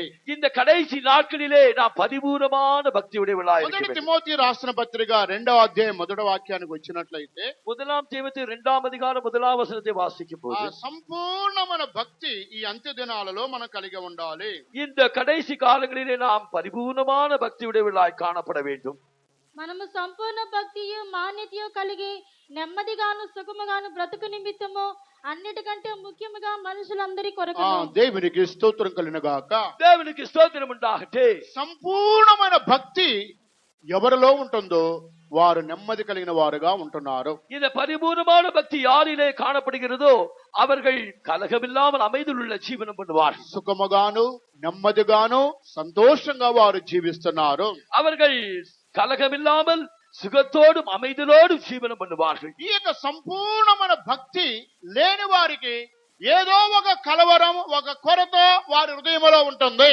இந்த சம்பூர்ணமான பக்தி இல்லாதவர்களுக்கு ஏதோ ஒரு கலக்கம் ஏதோ ஒரு துக்கம் ஏதோ ஒரு பாரம் அவர்களுக்குள் இருக்கும். ఉద్యోగానికి వెళ్ళినా ఒక ప్రక్క వారు ఉద్యోగం చేసినా మనసు ముళ్ళ కంపలాగా ఉంటుంది. మనసులో సంతోషం లేదు. அவர்கள் தாங்கள் வேலை செய்கிற இடத்திற்கு போய் வேலை செய்தாலும் அவர்களுடைய இருதயமோ முள் செடி போல இருக்கும். அவர்களுக்கு நிம்மதி இருக்காது. ఒకవేళ మంచి జీతము ఆ ధనము చేతిలోనికి వచ్చినా సరైన సంతోషం వారికి లేదు. இல்லை என்றால் அவர்களுக்கு நல்ல ஊதியம் அவர்களுடைய கையிலே கிடைத்தாலும் அதன் மூலமாக அவர்களுக்கு சந்தோஷம் இல்லை. లేదా మంచి వ్యాపారం చేసి లాభం వచ్చినా సరే హృదయములో నెమ్మది లేదు. இல்லை என்றால் நல்ல வியாபாரம் செய்து நல்ல வருமானம் வந்தாலும் அதில் அவர்களுக்கு நல்ல சந்தோஷம் இருக்கா. కానీ సంపూర్ణమైన భక్తి కలిగిన వారు నెమ్మదిగాను సుఖముగాను వారు బ్రతుకుతూ ఉంటారు. ஆனால் நல்ல பரிபூர்ணமான பக்தியுடையவர்கள் அவர்கள் நல்ல பக்தி நல்ல சுகமோடும் நல்ல ஜீவனம் செய்வார்கள். ఈ యొక్క సంపూర్ణమైన భక్తి లేని వారిలో కలవరము అసమాధానము దుఃఖము వేదన వారిలో కనబడుతుంది. இந்த பரிபூர்ணமான இந்த பக்தி இல்லாதவர்களுக்குள்ளே கலக்கமும் துக்கமும் வேதனையும் காணப்படும். ఏదో ఒక సమస్య వారికి ఉంటుంది. ஏதோ ஒரு பிரச்சனை அவர்களுக்கு இருக்கும். ఉద్యోగంలో కొరత కలిగి ఉంటున్నారు, அவர்கள் உத்தியோகத்திலே குறைவுள்ளவர்களாக లేదా ఉద్యోగం లేని వారుగా ఉంటున్నారు, இல்லாவிட்டால் வேலை இல்லாதவர்களாக లేదా இருப்பார்கள், సంతానం లేని వారుగా ఉంటున్నారు, இல்லாவிட்டால் குழந்தை இல்லாமல் లేదా இருப்பார்கள், భార్య భర్తకి సమాధానం లేని వారుగా ఉంటున్నారు, இல்லாவிட்டால் கணவன் மனைவிக்குள்ளே சமாதானம் లేదా இல்லாமல் అక్క చెల్లెలికి సమాధానం లేని వారుగా ఉంటున్నారు, இல்லாவிட்டால் அக்கா தங்கைக்குள் சமாதானம் இல்லாமல் இருப்பார்கள், లేదా తల్లి కూతురికి సమాధానం లేని వారుగా ఉంటున్నారు, இல்லாவிட்டால் தாய் மகளுக்குள் சமாதானம் లేదా இல்லாமல் இருப்பார்கள், తండ్రికి కొడుక్కి సమాధానం లేని వారుగా ఉంటున్నారు, இல்லாவிட்டால் தகப்பனுக்கு மகனுக்கு சமாதானம் இல்லாமல் లేదా இருப்பார்கள், వివాహాలు కాని వారుగా ఉంటున్నారు, இல்லாவிட்டால் விவாகம் இல்லாதவர்களாக இருப்பார்கள், వివాహం అయినా సమాధానం లేని వారుగా ఉంటున్నారు, இல்லாவிட்டால் விவாகம் ஆன பின்பு சமாதானம் இல்லாமல் இருப்பார்கள், సంతానం లేని వారుగా ఉంటున్నారు, குழந்தை இல்லாமல் இருப்பார்கள், ఏదో ఒక సమస్య వారు నెమ్మది లేని వారుగా ఉంటున్నారు. ஏதோ ஒரு பிரச்சனையினால் அவர்கள் அமைதியில் இல்லாமல் இருப்பார்கள். నెమ్మదిగాను సుఖముగాను జీవించేవారు సంపూర్ణ భక్తి కలిగిన వారు.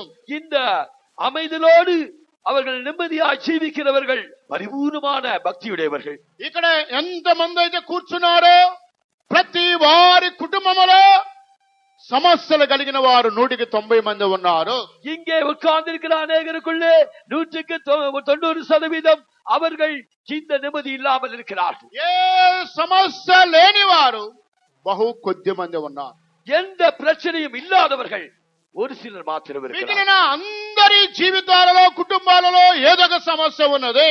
மற்ற எல்லா குடும்பத்திலும் குடும்பத்தாரிலும் ஏதாவது ஒரு பிரச்சனை இருக்கிறது. ఆ సమస్యలు మనుషుల వలన తీర్చబడే సమస్యలు కాదు. அந்த பிரச்சனைகள் மனுஷனால் தீர்க்கப்படுகிற பிரச்சனைகள் அல்ல. ఆ సమస్యలు దేవుని ద్వారా ఆ సమస్యలకు పరిష్కారం జరగాలి. அந்த பிரச்சனைகள் தேவனாலேயே ஒரு முடிவு உண்டாக வேண்டும். అందువల్ల మనుషుల వలన సాధ్యమయ్యే సమస్యలు కాదు. அது மனுஷன் மூலமாக தீரக்கூடிய பிரச்சனைகள் அல்ல. దేవుని వలన క్లియర్ అయ్యే సమస్యలే వారి జీవితాలలో ఉన్నవి.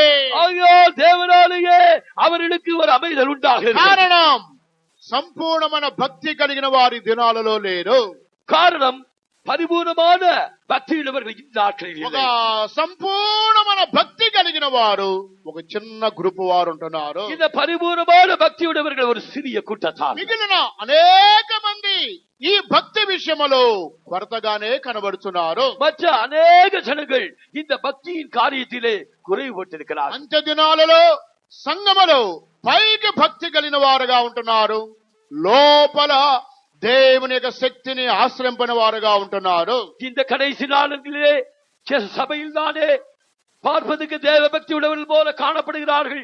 ஆனால் தேவ பலனை மறுதலிக்கிறவர்களாக இருக்கிறார். ప్రియమైన దేవుని బిడ్డలారా, మన ప్రభు త్వరలో రాబోతున్నారు. பிரியமான தேவனுடைய பிள்ளைகளே, நம்முடைய கர்த்தர் சீக்கிரமாய் ఆయనను வருகிறார். మనం ఎదుర్కొనాలంటే அவரை நாம் எதிர்கொள்ள வேண்டும் என்றால் సంపూర్ణమైన భక్తి కలిగిన వారుగా మనం ఉండాలి. பரிபூர்ணமான பக்தியுடையவர்களாய் காணப்பட வேண்டும். అనగా మనలో ఉన్న యొక్క భక్తి, మనకి ఎంతవరకు భక్తి ఉందో ఆ భక్తిలో ఎంతవరకు శక్తి ఉందో అది మనకిని మన దేవునికిని తెలియను. நம்மிலே இருக்கிற பக்தியை குறித்தும் அதனுடைய பலனை குறித்தும் நமக்கும் தேவனுக்கும் தெரியும். ఉదాహరణ, సండే స్కూల్ టీచర్స్ మనం చూసినట్లయితే, உதாரணமாக சண்டே ஸ்கூல் டீச்சர்ஸை பார்க்கும்போது నేను వచ్చి 3 సంవత్సరాలైంది, వారిలో ఎంత భక్తి ఉందో నాకు ఈ 3 సంవత్సరాలు అర్థమైపోయింది. அந்த 3 வருடம் நான் வந்து ஆயிடுச்சு. இந்த 3 வருடத்துக்குள்ளாக இந்த சண்டே ஸ்கூல் டீச்சர்ஸிடம் எவ்வளவு பக்தி இருக்கிறதோ எனக்கு தெரிந்து போயிடுச்சு. వారిలో నిజముగా సంపూర్ణమైన భక్తి ఉన్నట్లయితే ప్రతి ఆదివారం ఇద్దరు చేయండి అని నేను చెప్పని అవసరం లేదు. அவர்களுக்கு மெய்யான பக்தி இருக்குமானால் ஒவ்வொரு ஞாயிற்றுக்கிழமையும் 2 சண்டே ஸ்கூல் டீச்சர்ஸ் ஜெபம் பண்ணுங்கள் என்று நான் சொல்ல வேண்டிய அவசியம் இல்லை. వారికి చెప్పవలసిన అవసరం లేదు. நான் அவர்களுக்கு சொல்ல வேண்டிய அவசியம் இல்லை. నిజముగా ప్రభువుని ప్రేమించేవారైతే, அவர்கள் மெய்யாகவே பூரண எந்த பக்தியுடையவளா இருந்தால், సరైన భక్తి వారిలో ఉన్నట్లయితే, சரியான பக்தி அவர்களுக்குள்ளே இருக்குமானால் అనగా ప్రతి వారం ప్రేరేపణ కలిగిన వారు టీచర్లు చేస్తూనే ఉంటారు. அமிதமாக ஒவ்வொரு வாரமும் கூட இவர்கள் ஆசிரியர்கள் அவர்கள் ஜெபம் பண்ணுவார்கள். కానీ దేనికి వారు చెప్పించుకుంటున్నారు? ஆனால் எதற்காக அவர்கள் தவித்துக் கொள்கிறார்கள்? దేవుడు ఎదురు చూసిన భక్తి, సంపూర్ణ భక్తి వారిలో లేదు. தேவன் எதிர்பார்க்கிற அந்த பரிபூர்ணமான பக்தி அவர்களுக்குள்ளே இல்லை. వారు మాత్రమే కాదు, அவர்கள் மாத்திரமல்ல, సంఘములో అనేక మంది దేవుడు ఎదురు చూసే భక్తి పరులు లేరు. இந்த சபையிலே அநேக தேவன் எதிர்நோக்குகிற பக்தியுள்ளவர்களாய் இல்லை. పైకి భక్తి కలిగిన వారుగా ఉంటున్నారు, లోపల దేవుని శక్తిని ఆశ్రయింపని వారు ఉన్నారు. அவர்கள் தேவ பக்தியின் வேஷத்தை தரித்துவிழா இருக்கிறார்கள், ஆனால் தேவனுடைய பலனை மறுதலிக்கிறவர்கள். దేవుని యొక్క శక్తిని మనం నిరూపించాలి. நாம் நம்முடைய தேவனுடைய பலனை நாம் நிரூபிப்போம். మన భక్తి యొక్క క్రియలను మనం నిరూపించాలి. ஆகையால் பக்தி கிரிகளை நாம் நிரூபிப்போம். ఎందుకు మనం సమయానికి రాలేకపోతున్నాం? எதற்காக நாம் நேரத்துக்கு ఉద్యోగానికి వెళ్తున్నాము, நாம் வேலைக்கு போகிறோம். సావుగా ఎవరు చనిపోతే డెడ్ బాడీ దగ్గరికి టయానికి వెళ్తున్నాము. யாராவது மரித்தால் அவர்களுடைய சபத்திற்கு அருகாமையிலே நேரத்திற்கு போகிறோம். ఎక్కడికి వెళ్ళాలనుకుంటున్నామో అక్కడికి టయానికి వెళ్తున్నాము. நாம் எங்கே போக வேண்டுமோ சமயத்திற்கு நாம் போகிறோம். కానీ గుడికి మాత్రం రాలేకపోతున్నాం. ஆனால் ఆలయத்திற்கு మాత్రం வரக்கூடாது. కారణం ఏంటి? காரணம் என்ன? చచ్చిపోయినోడి దగ్గర కూడా టయానికి వెళ్ళిపోతున్నాం. நாம் செத்தவரிடத்திலும் நேரத்திற்கு போகிறோம். సినిమాకు పోయేవాడు టయానికి వెళ్తున్నాడు. சினிமாவுக்கு போகிறோம், நேரத்துக்கு போகிறார்கள். సారాయి తాగేవాడు కూడా దుకాణానికి టయానికి వెళ్తున్నాడు. சாராயம் குடிக்கிறவர்களும் அந்த கடைக்கு நேரத்துக்கு రైల్వే போகிறார்கள். స్టేషన్ కి బస్ స్టాండ్ కి టయానికి వెళ్తున్నాము. நாம் ரயில்வே ஸ்டேஷன் பஸ் ஸ்டாண்டுக்கு நேரத்துக்கு போகிறோம். కానీ యేసు ప్రభు దగ్గరికి టయానికి రాలేకపోతున్నాం. ஆனால் கர்த்தராகிய இயேசுவிடத்திற்கு நேரத்திற்கு வராம போகிறோம். కారణం ఏంటి? காரணம் என்ன? దేవుడు ఎదురు చూసిన భక్తి వైరాగ్యము మనలో లేదు. தேவன் எதிர்நோக்குகிற பக்தியும் வைராக்கியமும் நம்மிலே ఒక இல்லை. పట్టుదల మనలో లేదు. அந்த பிடித்தல் நமக்குள்ளே இல்லை. నేను ఎందుకు టయానికి వెళ్ళకూడదు? நாம் எதற்காக நேரத்துக்கு போகக்கூடாது? ఒక ఛాలెంజ్ మనలో ఉండాలి. ஒரு சவால் நமக்குள்ளே இருக்க வேண்டும். అప్పుడే మన యొక్క భక్తి మన క్రియలను నిరూపించింది. அப்பொழுதுதான் நம்முடைய பக்தி நம்முடைய கிரிகளை నేను ఎందుకు நிரூபிக்கும். బైబిల్ స్టడీకి వెళ్ళకూడదు? நான் எதற்காக பைபிள் ஸ்டடி నేను போகக்கூடாது? ఎందుకు కనిపెట్టుకోవడానికి వెళ్ళకూడదు? நான் எதற்காக பரிசுத்தாவின் காத்திருக்கிறதுக்கு போகக்கூடாது? మనకు మనసుంటే మార్గం ఉంటుంది. நமக்கு வழி இருந்தால் மார்க்கம் உண்டாகும். మనం వెళ్ళాలనుకుంటే వెళ్తాము.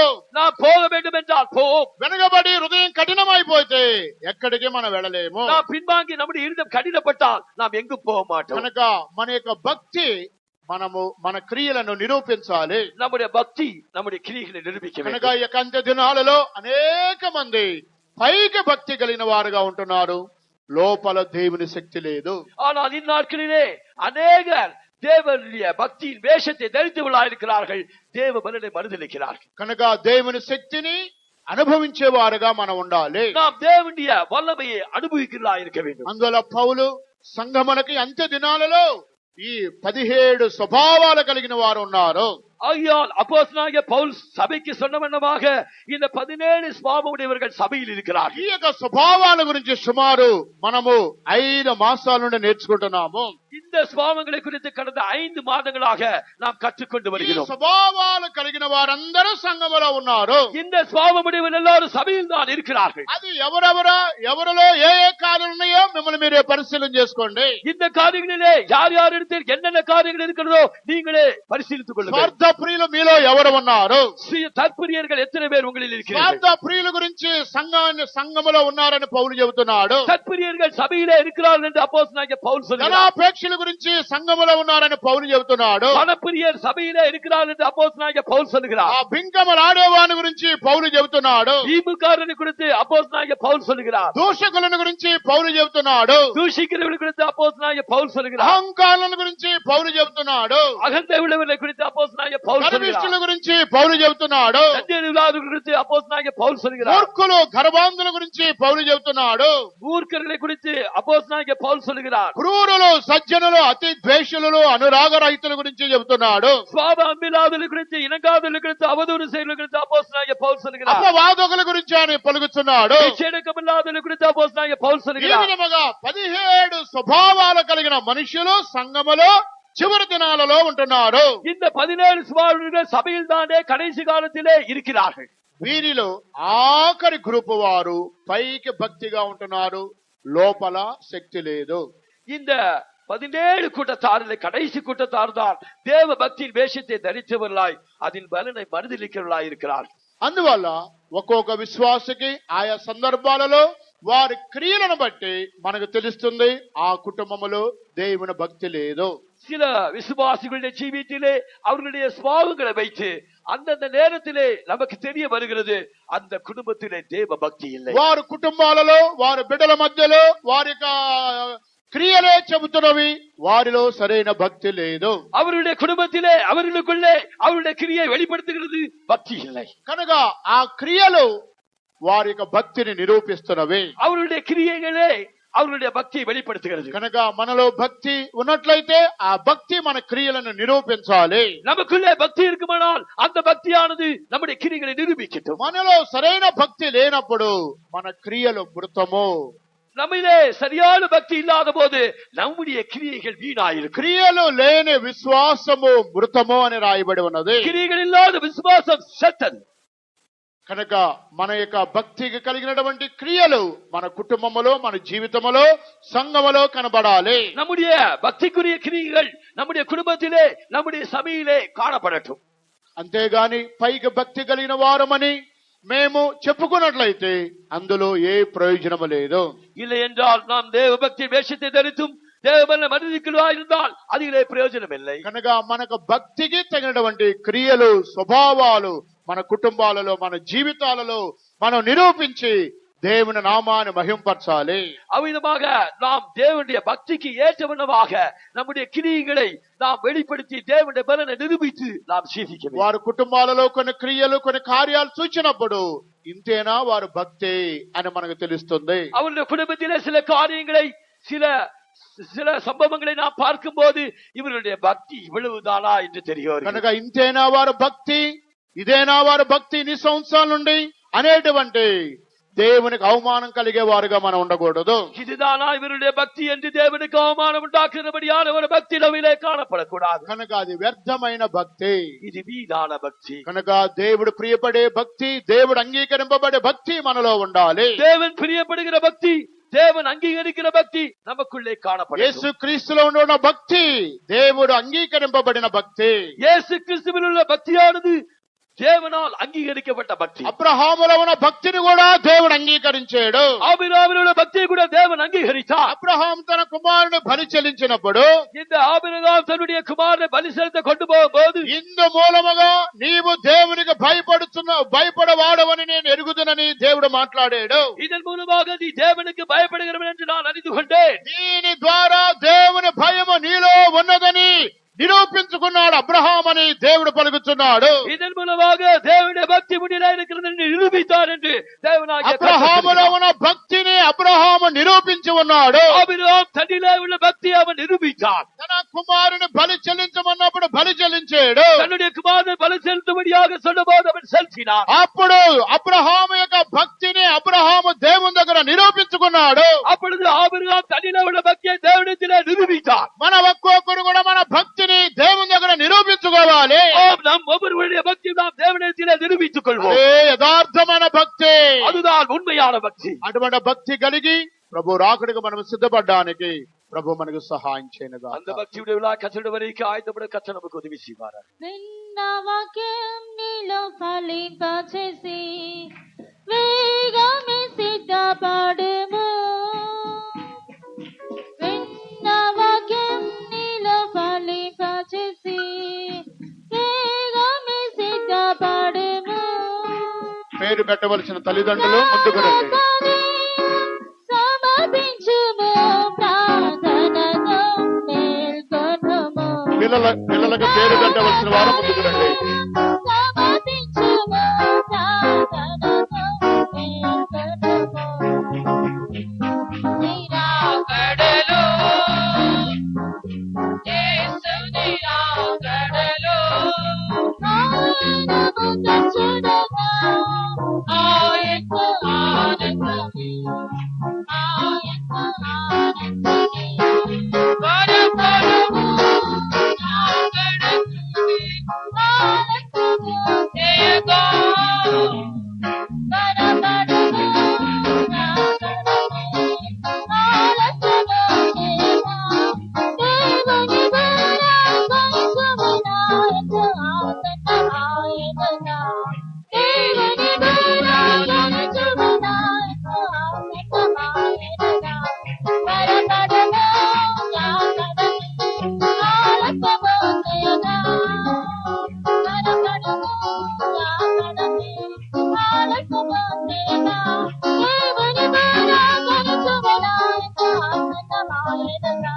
దేవుని బలవంతమునాయకు ఆనందమాయనుగా. దేవుని బలవంతమునాయకు ఆనందమాయనుగా. దేవుని బలవంతమునాయకు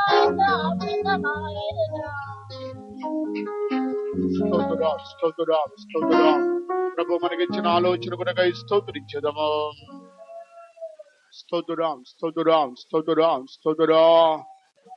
పైకి భక్తి కలిగిన వారు వలె ఉండి లోపల దేవునికి శక్తిని ఆశ్రయింపని వారుగా ఉన్నారని దేవుడు మాట్లాడిన వాకులు కొనకై స్తోత్రించదము. స్తోత్రం, స్తోత్రం. మోసపరిచే వేషధానమైన భక్తి ఒక్కొక్కరిలో నుండి ప్రభు తొలగించినట్లుగా స్తోత్రించదము. స్తోత్రం, స్తోత్రం. నిజమైన భక్తి కలిగిన వారుగా ప్రభు మార్చినట్లుగా స్తోత్రించదము. స్తోత్రం. దేవుడు కోరినటువంటి ఒక భక్తి ఒక్కొక్కరిలో కలిగించినట్లుగా స్తోత్రించదము. స్తోత్రం. దేవుని యొక్క రాకడను ఎదుర్కొనేటువంటి ఒక భక్తి కలిగిన వారుగా ప్రభు మార్చినట్లుగా స్తోత్రించదము. స్తోత్రం, స్తోత్రం. సత్యము ఉపదేశం కొరకు జీవించేటువంటి భక్తి కలిగిన వారుగా ప్రభు మార్చినట్లుగా స్తోత్రించదము. యేసు ప్రభులు దేవుడు అంగీకరింపబడిన భక్తి ప్రభు యొక్క జీవితంలో ఉన్న విధముగా మన జీవితంలో కూడా దేవుడు అంగీకరింపబడిన భక్తి మనందరి జీవితంలో కలిగించేనట్లుగా స్తోత్రించదము. స్తోత్రం, స్తోత్రం. నీ భక్తి నీకు ధైర్యము పుట్టింపదని యోబు చెప్పిన విధముగా మన యొక్క భక్తిని బట్టి ఒక ధైర్యము దేవుడి దినాలలో మనలో కలిగించేనట్లుగా స్తోత్రించదము. తండ్రి, కుమార, పరిశుద్ధాత్మ దేవుని కొరకై స్తోత్రించదము. ప్రార్థించు. పరిశుద్ధమైన మా దేవాయ మనిషి కొరకు స్తోత్రం తండ్రి. గడిచిన వారముల కంటే బాబులే కాచి కాపాడి మీ కృపలో భద్రపరిచిన దయ కొరకై స్తోత్రం. పునరుద్ధానం ఉదయకాలం సంధానం చేరి ఆత్మతో సత్యంతో సేవించటకును మీరు మాకు నీ గొప్ప ధనితి కొరకై స్తోత్రం. ఆరాధన మీరు భారించదని స్తోత్రం. పాటలు ఆశ్రయించే సాక్షి స్తోత్రం. మాతో పలికి మీద వాకుల కొరకై స్తోత్రం. అనేక దినములుగా ప్రభావ సంఘంలో లోటుపాట్లని మీరు మాకు బయలుపరుతూ అందరూ మీరు మాట్లాడుతున్న వాకుల కొరకై స్తోత్రం తండ్రి. ప్రభావ నీ మాట విని దాన్ని చెప్పును చేయవాడు ధన్యుడు కదా తండ్రి. స్తోత్రం. అట్టివాడు బండ మీద తన పునాదివాడు కనబడు కాబట్టి ఈ విన్న వాక్యానుసారం మా జీవితం ప్రభావ కట్టుకుంటూ మా కృప ఇచ్చింది స్వామి. స్తోత్రం. పైకి భక్తి గల వారు మాత్రమే కాదు ప్రభావ మీ శక్తిని ఆశీర్వదించి జీవించే అనుభవము మాకు దయచేతని స్తోత్రం. అనేక పూర్వీకులు ప్రభావ మీ యొక్క భక్తిలోని ప్రభావ మీ శక్తిని ఆశించి జీవించి నిరూపించాలని స్తోత్రం. అటువల్ల మేము కూడా ప్రభావ ఈ దినములను ఆయన జీవించిన మేము మీ యొక్క భక్తి మాత్రమే కాదు శక్తిని ఆశించి అనేకలు మాదిరికరంగా జీవించి కృప మాకు దయచేయండి స్వామిని. స్తోత్రం తండ్రి. ప్రభావ దైవభక్తి అని చెప్పి వ్యర్థం కాకూడదని స్తోత్రం. యోబు చెప్పినట్టుగా నీ భక్తి నీకు ధైర్యం పుట్టింపదా అని చెప్పినట్టు ప్రభావ భక్తి ద్వారా ధైర్యం కలిగి స్వామి. స్తోత్రం. ధైర్యం ద్వారా నిరీక్షణ దయచని స్వామికి స్తోత్రం తండ్రి. ప్రభావ స్తోత్రం. నిన్న ప్రతి వారిలో ప్రభావ నీ వాక్యం ఫలింపచేయండి స్వామి. ఇంకొన్ని భయంతో భక్తితో జీవించే అనుభవం మాకు దయచేయము. ఈ వారంలో కుటుంబాలన్నీ మీరు ఆశ్రయించి ప్రభావ స్తోత్రం. మాకు కృప సుఖములు ఆరోగ్య దయచేయము. మా బిడ్డలందరినీ పేరు పేరుగా దీవించి కుటుంబం కూడా మీరు ఆశ్రయించి వారి యొక్క రాకపోకల పనిపాట్లో అన్ని కార్యం తోడుగా నడిపించి భద్రపరచండి స్వామి. స్తోత్రం. ఆయన నీ కోరిన ఒక జీవితం చేయటం ప్రభావ నీకు కోరుచున్న భక్తి కలిగి జీవించటకు నీకు ప్రీతికరమైన జీవితం మాకు ఇంకా కృప ఇచ్చండి స్వామిని. స్తోత్రం తండ్రి. అందరినీ కృపలో కాపాడి భద్రపరిచి పరిశుద్ధపరిచి మీరు ఆకు సిద్ధపరచమని యేసు ప్రభు నామములు వేడుకొంచున్నాము తండ్రి. ఆమేన్. స్తోత్రించదము. స్తోత్రం, స్తోత్రం, స్తోత్రం. మన ప్రభు అయినటువంటి యేసుక్రీస్తు కృపయు తండ్రి అయిన దేవుని యొక్క ప్రేమయు పరిశుద్ధాత్మిక సహవాసము ఇప్పుడు ఎల్లప్పుడు ప్రభు రాకడ వరకు మనందరికీ తోడేండనుగాక. ఆమేన్. హల్లెలూయా, హల్లెలూయా, హల్లెలూయా. అలాగే కూర్చోండి. ఒక చిన్న బిడ్డకు పేరు పెట్టాలి. ఒక్క నిమిషం.